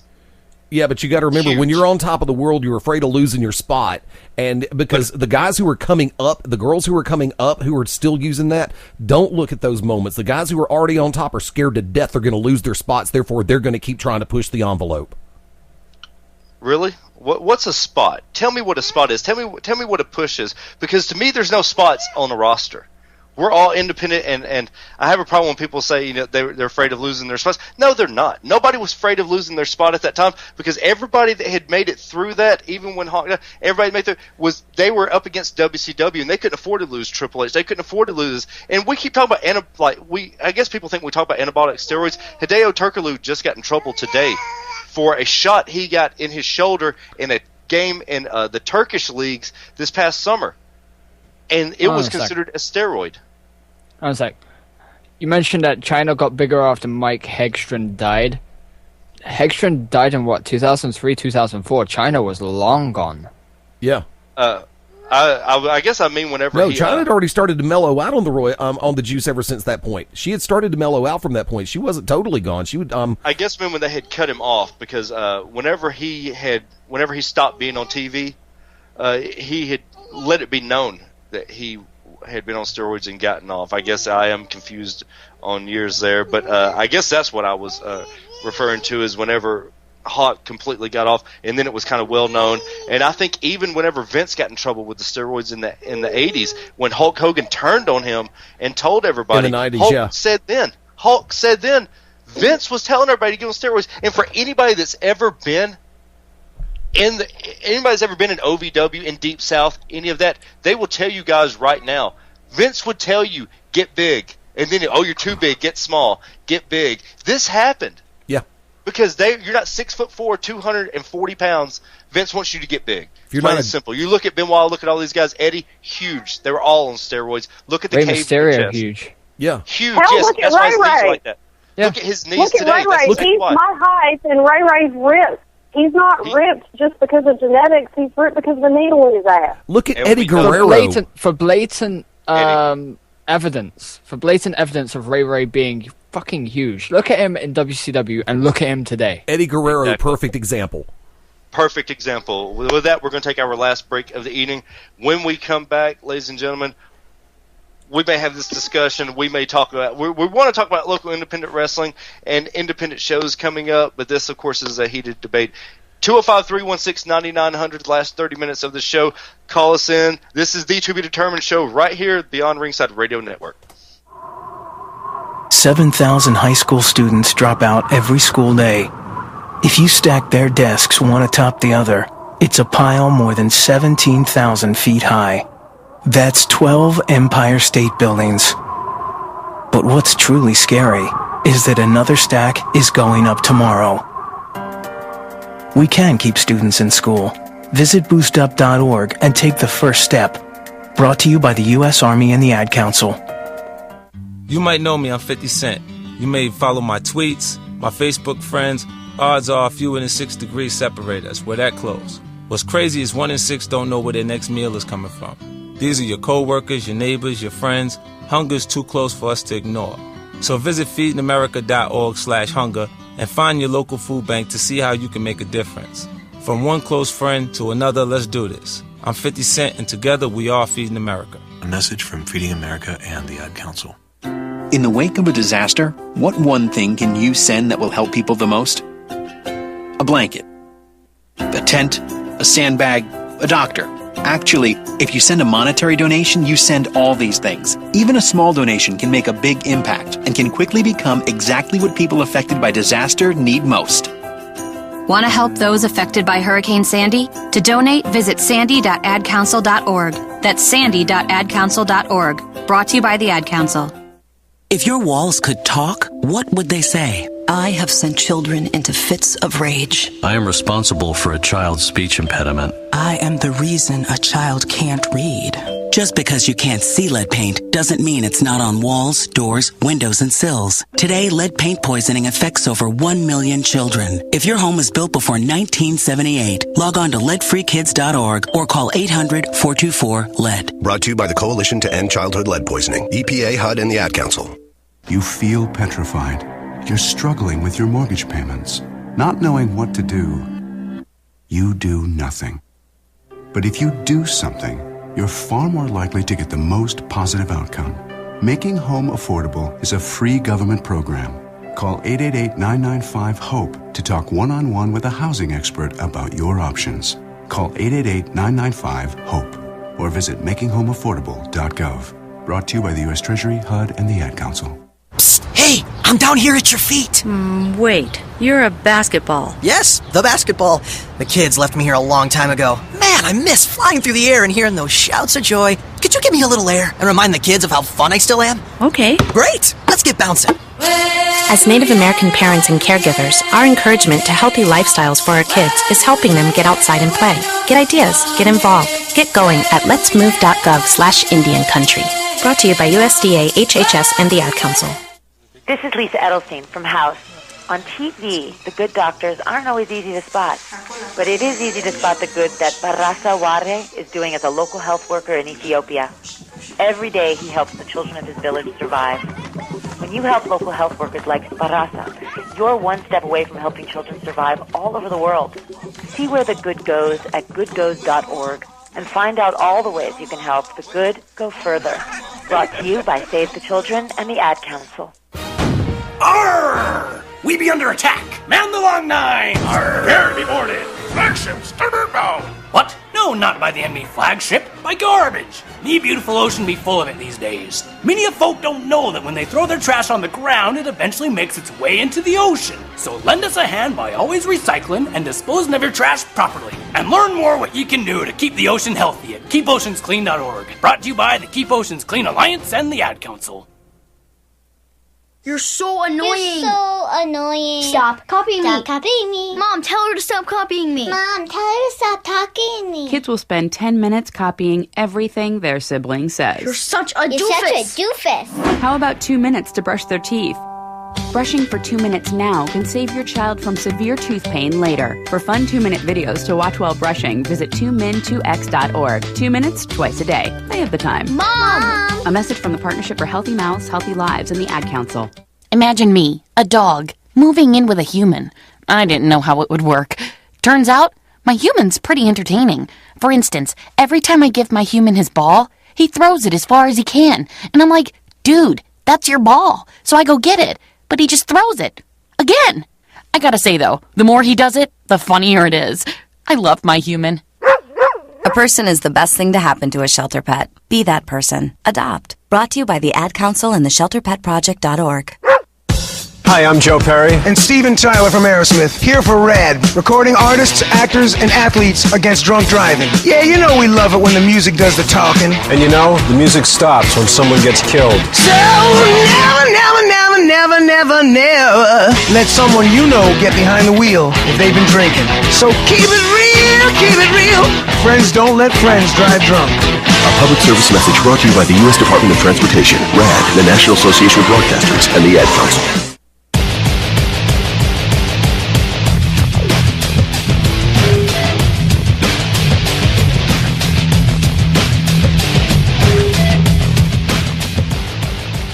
That's right, sheeple. This is a no sheeple zone. And when anyone tells you there's only one person that can say sheeple in wrestling, and that's the wicked Nemesis, the Oracle of Honesty, Architect of Intellect. Ladies and gentlemen, we're back. It's been a hell of a night. We've talked about steroids. We've talked about the IOC's stupid-ass drop in wrestling. We've talked about racism in wrestling. We've talked to Chance Prophet. We've talked to Bryan Cassanova. We've talked about the Fight for Aurora, which is which is Sunday, February 24th. Now, we're here to talk about an event of epic proportions that takes place this Saturday. Ladies and gentlemen, a nightmare to remember. And with the rundown, here's Terry Lawler. I'm just playing this. Eddie, go for it. You know, in Bay Springs Middle School, Villa Rica, Georgia, 122 Bay Springs Road, a great event. It's the Ted Allen Tribute Show, the 3rd annual Nightmare to Remember. Now, doors are scheduled to open at 6 p.m. Showtime's going to start around 7 o'clock p.m. There are over 70 stars on this show. There are over 70 people from all over the southeastern U.S. and beyond. I mean, and there's going to be 4 additional people making that trip over, and we're going to be doing some interviews over there for the Beyond Ringside Radio Network, right, Wick? I don't know. You never called to tell me if you were going or not. I already said it was. I said it was on. Yeah, dude, we're going. But here's the scoop. Sergeant Buddy Lee Parker, Thunderbolt Patterson is going to be there. Joyce Grable is going to be there. Mr. Olympia Jerry Stubbs. One half of the original. 1/3, one half of the original Midnight Express. Randy Rose will be there. Nasty Critter #1 is going to be there. George South, Mr. #1, Steve Lawler, Terry the Jailhouse Rocker Lawler is going to be there. Rob Adonis, Bo and Misty James. There are so many people. Jason Valentine is going to be there. Corey Hollis, Chip Day, Big Wood, the Lumberjack, Kyle Matthews, Sean Tempers. I mean, you've got some great names that are known around the southeastern and the mid-Atlantic areas of professional wrestling. And there is also going to be a Hall of Fame induction ceremony and a special, I want to say Lifetime Achievement Award. One is being given to Bullet Bob Armstrong for him and in memoriam to Brad Armstrong. I also understand that I believe it is Big Wood that's having his last match and is going to go is retiring, and he's going to have his last match. And you've got a father and son referee team that's actually going to be there that night. Scrappy McGowan, Jeff McGowan, Scrappy McGowan, legendary name in refereeing in the NWA, the Crockett era. Bull Buchanan is going to be there. There's more names than I've got active brain cells on a good day. And the original Dirty White Boy, Jimmy Powell, is scheduled to be there at this show.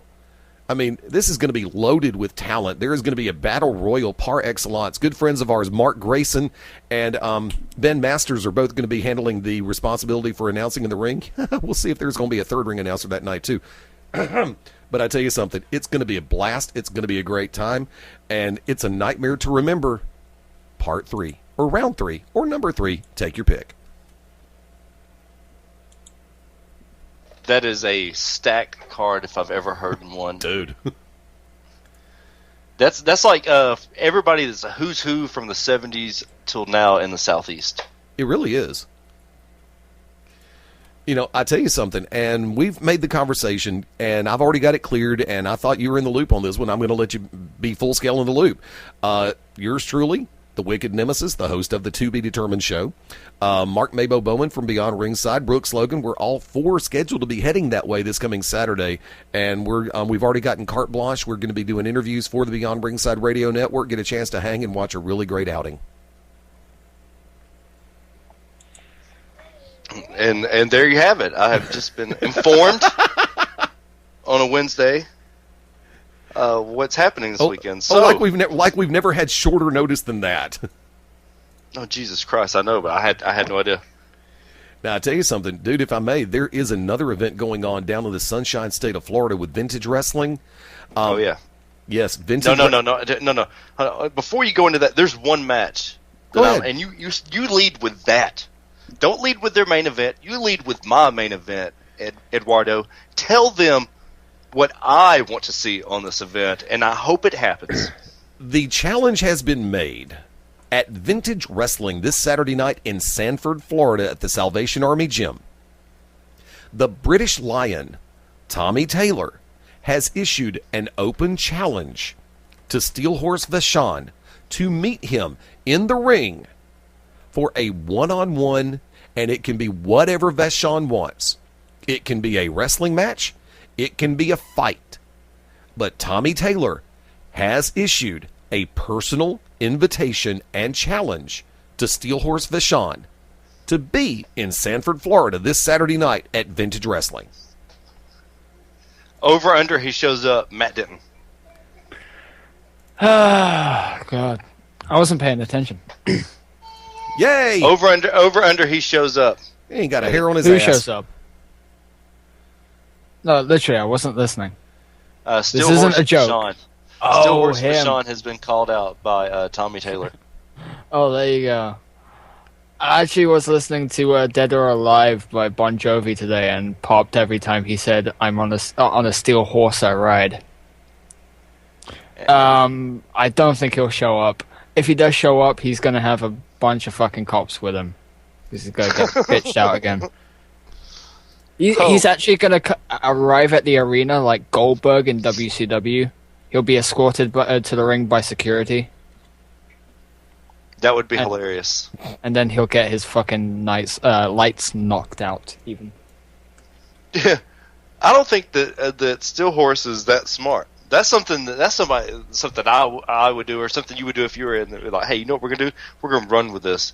We're gonna have a bunch of people dressed up like cops. And you're gonna walk them through, and I would have everybody like, you touch me, you're gonna pay. And then have him just push the cops out of the way, just show how much a badass Tommy is, and then have him escort him out. Vintage Wrestling, you owe me. If you book that, you owe me. Yeah, really. But anyways, Eddie, really quick, that's a great card as well. If you will, there's a great main event on that card, sir. Not take anything away from this, it's just, Oh, no, there really is, because coming up this Saturday night in Sanford, Florida, under the banner of Vintage Wrestling, the rematch will take place. The champion who was crowned last month, a good friend of ours here on the Beyond Ringside Radio Network, Corey Chavis, one half of the Dark City Fight Club, multi-time NWA World Tag Team Champion, will be defending the Vintage Championship against the former champion in the rematch, Francisco Ciazzo. And there are some great stars lined up down in the Sunshine State of Florida. If you're down to the Sunshine State, definitely catch it. Vintage Wrestling Florida. I think it's VintageWrestlingFL.com is the official website for that. Real quick, also, for our friends in East Alabama and through the Peach State of Georgia, there is a Facebook event page set up for A Nightmare to Remember 3. All you have to do is type in A Nightmare, T-O, Remember, and by that time, it'll come up.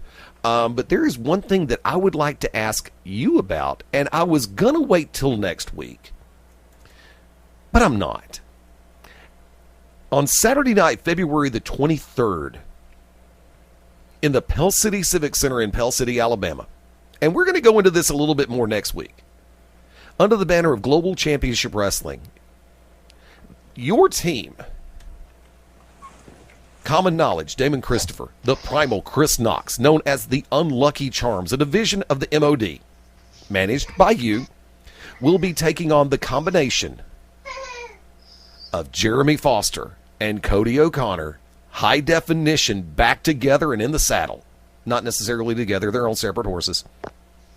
In a second round, as part of the festivities going on for the JYD Memorial Tag Team Tournament, and this is a round 2 matchup, the Unlucky Charms versus High Def. This early on, I want to get a little bit of speculation from you, Wick, about that match. Well, first of all, I like Jeremy Foster. Cody O'Connor, not a big fan of. I think Cody's sloppy. I think that his over-aggressiveness is his downfall. He's unfocused. Foster's big problem is he's small. He's great at using his speed, but the problem is that you use your speed against somebody that's slow. You don't use speed against power. You use finesse against power. And until Foster gets that together, those guys are not going to click, plain and simple. That's their only thing. I guess it would be the fact that they're both, one's over-aggressive and one is inexperienced. I like Foster. Now, with that being said, High Definition was together for how long, and then they took a time apart, correct? Oh, they fell apart.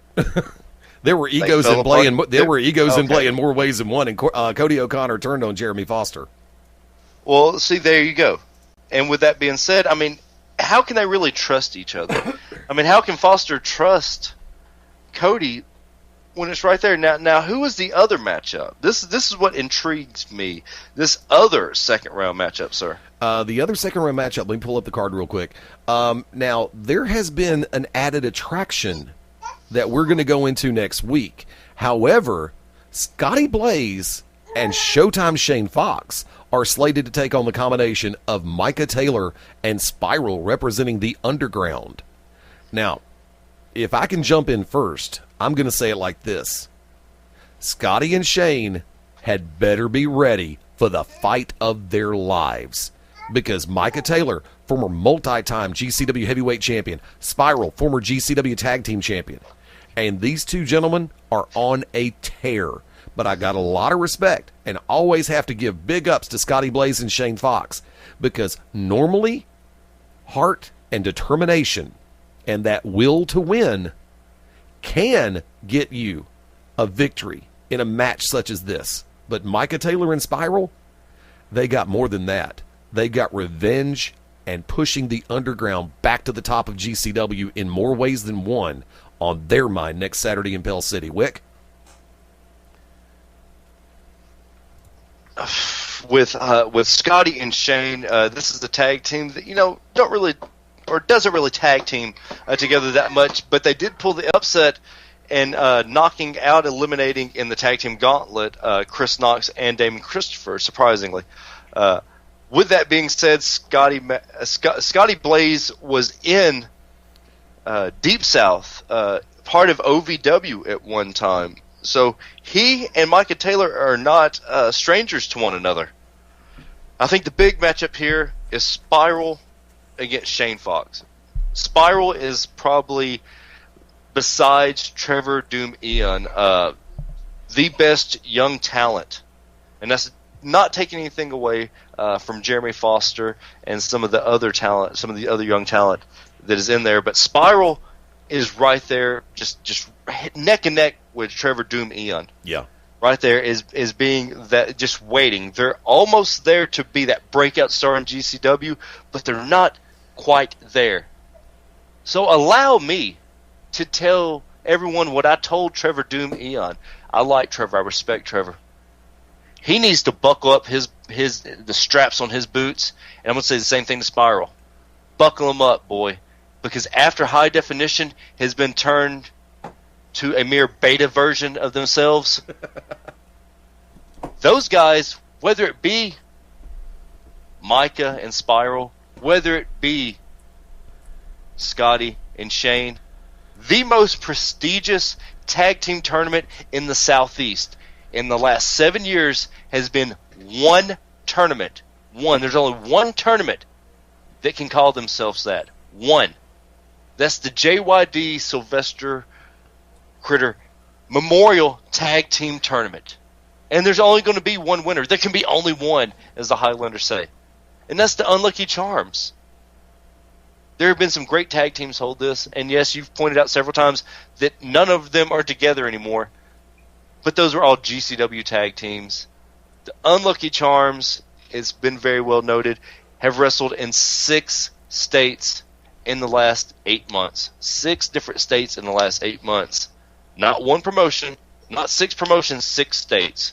With that being said, this is going to be an event that everyone needs to be a part of. Next week we will have Mad Dog Dan Sawyer on to discuss this very thing. And I know about the attraction that you're speaking of, and I actually asked him about that.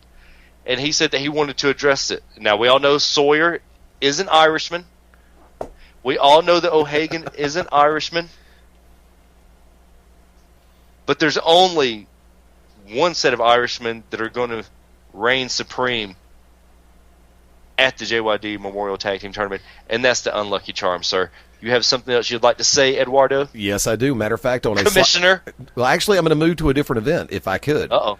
Yeah, because I know we're going to go a lot more in depth about the JYD Memorial and the GCW Pell City show next Wednesday, right here on the To Be Determined show. I was about to say TBD, but next Saturday night, February the 23rd, in Moxville, North Carolina, there is a pro wrestling benefit for Steve Porkchop Fry.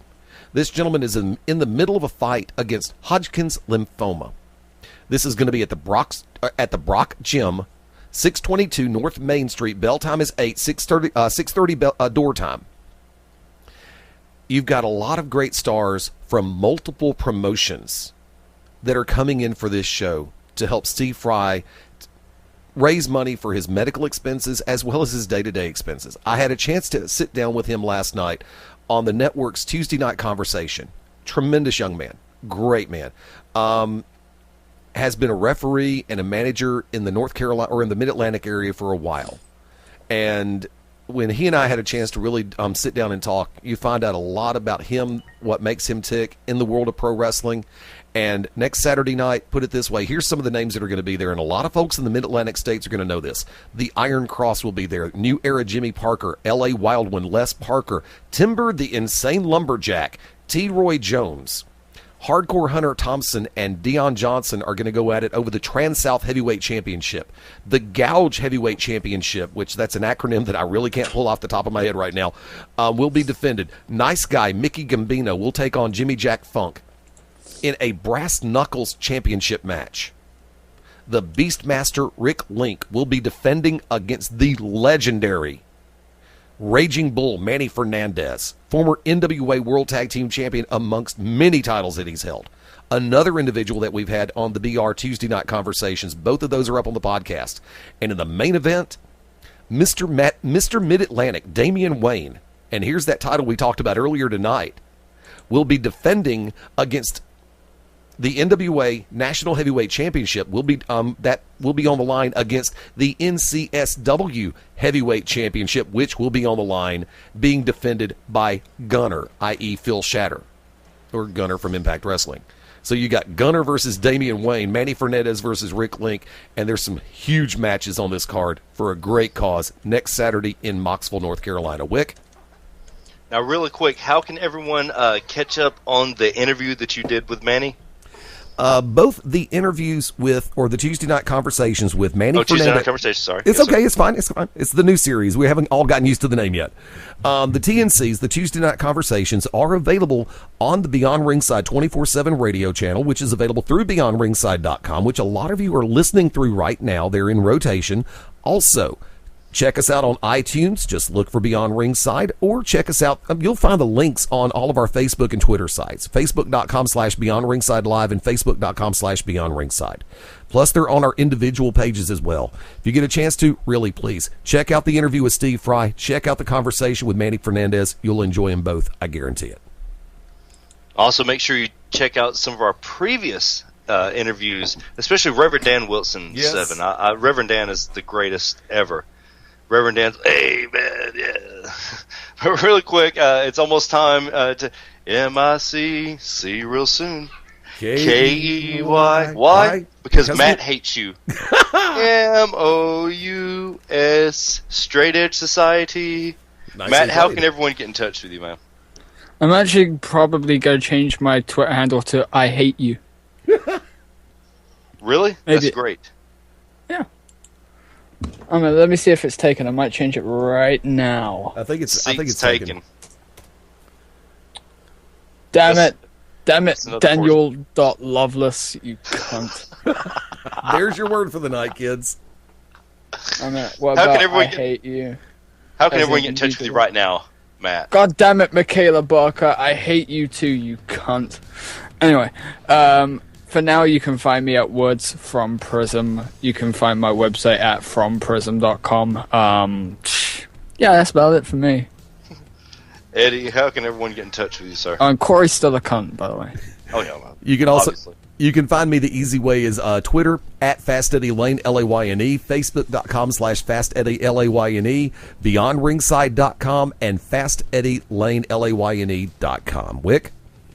Ladies and gentlemen, at Wicked Nemesis for myself, Wicked Nemesis Enoch on YouTube. Check out To Be Determined and Beyond Ringside's YouTube page as well. Facebook fan page, To Be Determined, Facebook fan page, Wicked Nemesis, Merchants of Death, and The Unlucky Charms. Yes, The Unlucky Charms have their own. Your future 2013 JYD Memorial Tag Team winners? Champions? Combatants? I don't know what that means. Contenders right now. Did we get a trophy? Yes. We get a trophy? Good, we get a trophy. We'll take the trophy everywhere, and we'll see how many places we can take the trophy. This Saturday, the Nightmare to Remember. A trophy's nothing when there's a championship made of bananas out there. The Yes. championship is potassium. Kaiju, big battle. Anyways, that was not the most racist thing we've done tonight, so take that out. Tasha had to get away. Tasha Simone, thank you for being on. Chance Prophet, thank you as always. Great interview. Make sure you check that out when it's replayed. Bryan Cassanova, thank you for coming on. I know you weren't here last week. And Matt Denton, thank you. Eddie, thank you. This is the Oracle of Ominous, the architect of intellect, the Wicked Nemesis. And we'd like to tell everybody, go out and support local independent wrestling. If you don't go to any shows... no, if you do not go to the shows, you can't fucking bitch about it. That's a rule. That should be a Bill Maher new rule. New rule. Just Sounded like saying. you said, for a second there, it sounded like you said support your local indie pudding. And then you saved yourself. Saved yourself and go wrestling. We need Mabo to do the Bill Cosby right now. No. He doesn't need to do the Bill Cosby right now. Because I couldn't understand him the other day. It was funny as What hell. is it? He needs to work on his Bill Cosby. But anyways, thank you all for listening. This is the To Be Determined show. Sunday night, Beyond Ringside, 5:30 Central Standard Time or 5? 5 o'clock to 7 o'clock, we will be live at Buffalo Wild Wings in Trussville, Alabama, before Buffalo Wild Wings hosts the Elimination Chamber pay-per-view from World Wrestling Entertainment. So it's 5 o'clock Central Time till 7 o'clock. See, and aren't you glad I made sure to remind that the stoner reminding you this? No kidding. Ladies and gentlemen, thank you for listening. This is the To Be Determined show. We'll see you next week. Same fat time, same fat channel. Hot dog, hot diggity dog. Brand new year's that we captured. Oh God, are we gonna do Easter eggs? No. Hot dog, hot diggity fucking dog.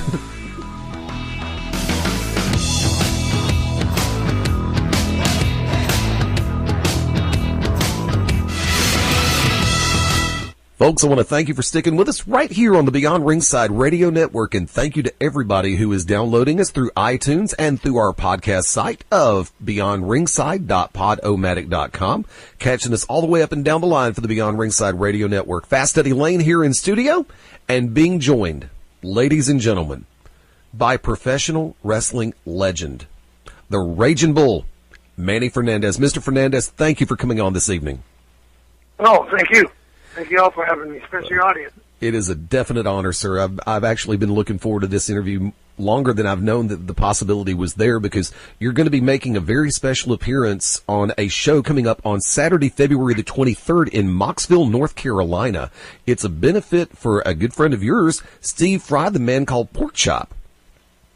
I wonder why they call him Pork Chop when them cheeks have. Well, actually, yeah, we'll be there. Helping out, Steve. Fight this cancer. And yes, for those who caught the interview earlier, Steve Fry is actually in the middle of a fight with Hodgkin's lymphoma, and a number of stars from around the Carolinas, Virginia, and you're coming, I believe, all the way in from Oklahoma for this show, right? Well, I'll probably coming in all the way from California. Got to be in California first. Got some stuff that I'm working with WWE and a couple of trainees that they like. Oh.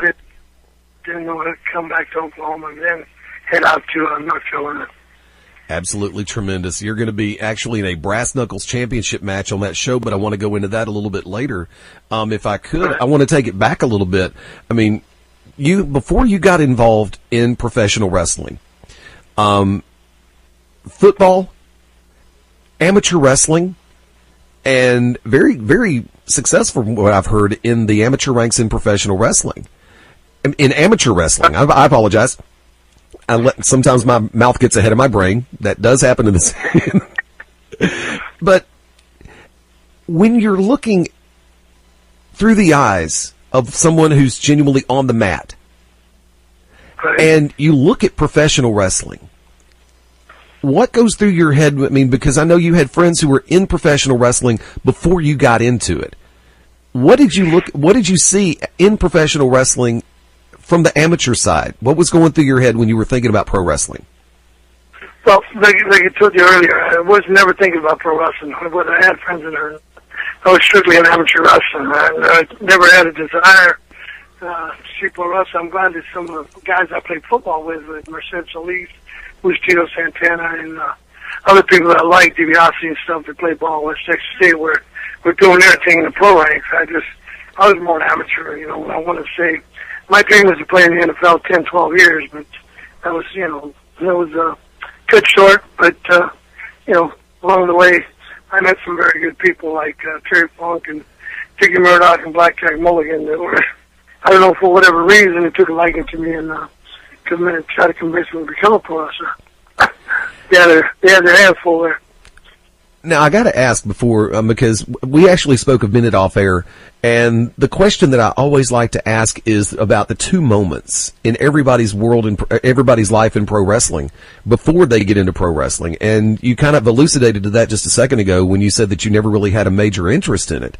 But there seems to be, during the time frame where you were there at West Texas State University, because a lot of people came out of West Texas State to go on to great things, yourself included, in the world of professional wrestling. Was it just something about West Texas State? Was there something in the water? I think there was something individuals that went there, starting with the Funks and way back with Stan Hansen and Bruiser Brody and Dusty and Murdoch and them guys. I mean, I think it was just them and the people that I met that finally convinced me after, being waived from the Chiefs, just to ride around with them and seeing what kind of atmosphere the pro wrestling was, crazy guys, drinking, having fun, partying, dancing, fighting. Kind of my, kind of my forte once I came back from country, I was always into a fight or two, so I kind of took a liking to that, especially the individuals like Jerry and Dickie. That's when things were more or less being shoved at me to do this and to do that.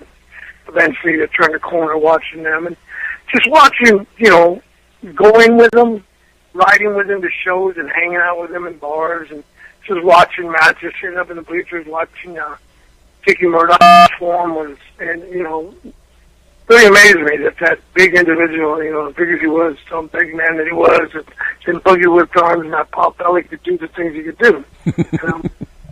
It truly amazed me. And watched him in his early stages when he was wrestling, when Harley Race was world champion. They were both in their young age, you know, were in their prime. And Terry Funk would come in there too. And, you know, those guys we did so many crazy things together that eventually I knew it was going to happen. I wasn't fortunate to happen, didn't want it to happen, but the way it was going, I eventually knew it would happen because these guys were so pushy, especially Blackjack Mulligan. And Blackjack was 6'9", 390 pounds of muscle, so I wasn't in the mood to argue with him too much. You made a reference to the word fight. Not a lot of people know that you were actually that you served in the military. Can you give him a little bit more information on that? Yeah, you know, I just did something that I thought was due because I came up in an era when killed into Vietnam, and a lot of I was raised in California. I was all from Texas, but you know they had all this protesting going on in all the universities around California. Cal, Berkeley, saying, "Oh, you know, people protesting." These people coming back from Vietnam, spitting on thrown tomatoes at them, calling baby killers and stuff. You know, all my uncles, my mom's brothers, served in World War II, and you know, my grandpa fought in the war. You know, the Spanish American War with him, and I just got mad. I just got mad at the way they were treating people. I decided, hey, for this, I can come back anytime to go back to college. So I decided to pass up my scholarships and join the military. And you know, things went from there. They just carried on to what I became, and you know, I'm proud of what I was, one of the teams members. So, you know, I'll always be in the teams all my life. But it's just something, you know, that I carry with me and sticks with me, especially today, is when I see all this stuff going on. And some abuse of the veterans and what things going on when I read every day that a lot of veterans committing suicide because of these two wars. It just reminds me of things that I went through in the 70s with guys that came back from the country too. So a lot of flashback from that. So I'm dealing with that right now with my medications for PTSD and stuff like that. Well, I think that's what was wrong with me when I first realized it was fun to fight all the time. Well, if I may, sir, I would like to say thank you for your dedication. Thank you for your service in our military. From me to you, sir, it is greatly appreciated and the utmost in respect. Thank you. I appreciate that. My father served as a Marine 2 tours of Korea, and he would tell me a number of the different stories of things that occurred over there. And for those who served during wartime and even in times of so-called peace where you're still putting your life on the line in certain circumstances abroad and domestically sometimes, you know, that's why I personally hold our military in the highest regard, because we have a volunteer military force that knows what they're getting into most of the time, and sometimes they get stuff sprung on them at the last minute, and they are constantly at the ready, and it's appreciated. And like I said, the highest level of respect from my heart. Thank you. Thank you. And I'll say one thing that I need you to know, that anybody in the military knows that there is no such thing as peacetime. Anything can happen at a drop of a hat. You're always on alert. It's never peacetime. Things go wrong immediately, and we guys in there, we respond. They respond quick, so I've never seen any out of the military ever have to really be in peacetime. They're always prepared, so I've been there, you know, so I know the guys nowadays, the young guys nowadays, they're ready for a fight if it has to, you know. I'd rather not. Them just come home and enjoy their life, but I know it's hard to have peacetime in the world of today. That's the difficult thing. Yeah, when things can happen at the blink of an eye, you know, as civilians and as our military knows, everybody's got to be standing at the ready regardless. You think it's that's why I used the phrase so-called peacetime a little bit earlier. There's a reason why I say it like that. I've got a number of friends who are actively serving, and I do my best to try to stay in contact with them no matter where they are and what they're doing. If I could, you make a reference to always being a part of a team sport. However, and you know, we're not going to pull back a curtain or anything like that, but we all know the brotherhood and the family that is pro wrestling can come together at any point in time for any reason. And, you know, you're traveling up and down the road. You get a chance to really get to know people on a brother-sister level a lot of the times. But when you break through the curtain and you come to the ring, Professional wrestling, of course, is known as a one-on-one sport or a tag team sport, depending, and you've had great success in both of those. What do you attribute? Because when I've watched you in ring, and like I said, this is me to you talking on this one, you've always appeared to work so seamlessly. You always seem to know where you are in the ring, whether it's in a tag or a singles match or another specialty match where there be multi-people. You always seem like you're right there at the perfect time. Is that because of the amateur wrestling? Would that be part of the football side of you, or just that instinct? It's the instinct I got from both football and wrestling, but it's also the instincts I picked up from Dickie Murdoch. He taught me so much stuff and so many things that a lot of people don't know today. The guys that I'm training, like I got 3 kids that already went down to Florida for WWE. They've done great on their tryouts. The things that they're amazed as William Regal is the things that they're doing now. The little tricks and the little things that people forgot about. Just knowing where you are in position on the ring, your footing. A lot of people don't realize that wrestling's footwork, like boxing. You know, and that's what I attribute to that. I mean, Dickie taught me, made me do so many rolls and this roll and that roll to balance my feet. You know, it's like you think, oh, what the heck, man? It's supposed to wrestle, not roll it. But it's so important. That's contributes to everything you do in that ring, every space of that ring. I could tell people, this is your ring, use every inch of it, take advantage of it. You know, that's what I learned to do.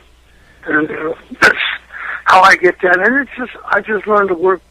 My style's so believable, you know. I used to get people that, you know, were scared to get in a ring with me. But that's the way I was taught, to make it believable, you know. So back in my era, it used to be 80% go, 20% show. So that's where I came from. Yeah, because when I first started training in 1984 and had my first match in 85, one of the things that was impressed upon me is you can have the greatest gimmick in the world, but if you can't pull it off once you get in between the ropes, then you got a problem right there, and you've got to get the in-ring first before you can get anything else together.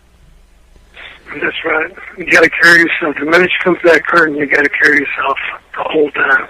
The whole time. So I teach my kids. It starts when you come through that curtain. Music and non-music, you become what you are when you come to that curtain. If you can't hold it up during that time, and you need to go play volleyball or something. Well, remember the Olympics are coming up in Rio, and in a few years from now. So I think, you know, checking out the women's volleyball might not be a bad idea. I'm there as a spectator, not as a participant. Trust me on that one. Not in this era. They jump a lot higher than I ever thought about. Oh yeah. Now there's another facet to having watched you in ring, and I'm going to use the old aftermag words instead of the what everybody wants to call as the buzzwords, and you're more than welcome to if you'd like to. But whether you're working as a fan favorite or a rule breaker, as they used to put in the publications, you always seem to have fun doing what you were doing. Of course, when you're working fan favorite, you know, you've always got that little bit different bounce, but when you're working as the rule breaker and you're supposed to be a lot more determined, a lot more serious, and that much more ready to cheat at the drop of a hat, you still seemed like you were having fun. Was that, right. I mean, how genuine was that, and was there that much to where you could genuinely generate that much fun? Yeah. Well, I'm going to tell you one thing, like I said, I'll keep bringing this name up. Dickie Murdoch told me it's another day in paradise. Every time I come through the rings, it's another day in paradise. If you're not having fun, you need to get out. I am, you know, it's like one person said when I turned heel, when I went from babyface to heel, one person said, because, you know, most people got mad because I did it with Jimmy Bryan, a lot of people got upset. But I remember one guy made me laugh so hard, because it don't matter. He's still the Raging Bull Manny Fernandez, still wrestles the same, just comes out a different door. Yeah. I started laughing my butt off. I mean, and which is true. I never really changed my style. I just picked it up a little bit, picked up the pace a little bit more, you know, to be a little more physical. I started being physical, especially when they brought in Rick Rude for me to boom, and then I really tried to pick it up so get him more physical involved in it. But, you know, it's who you are all the time when you're in that ring, you know. It's got to be, you know, like I said, believable. I teach my guys to be very, very believable. Like I said, 3 of them did so well at the WWE tryout because that's what they're looking for, believability. And they're believable kids. And they look good. They look the part. They all were amateur wrestlers. One was an All-American here in Oklahoma, and the other 2 were pretty good wrestlers in the Carolinas, so, you know, these guys deserve a shot. So that's basically what I tell them to do, just, you know, be yourself in there. Have fun and think about it as paradise. There's a triple shot question that I'd like to put out to you, but I'll do it one at a time. And I know this would be kind of hard to call because of the number of matches you've had and how fast everything flew in certain eras, in certain time frames, and in certain promotions. But if there was one match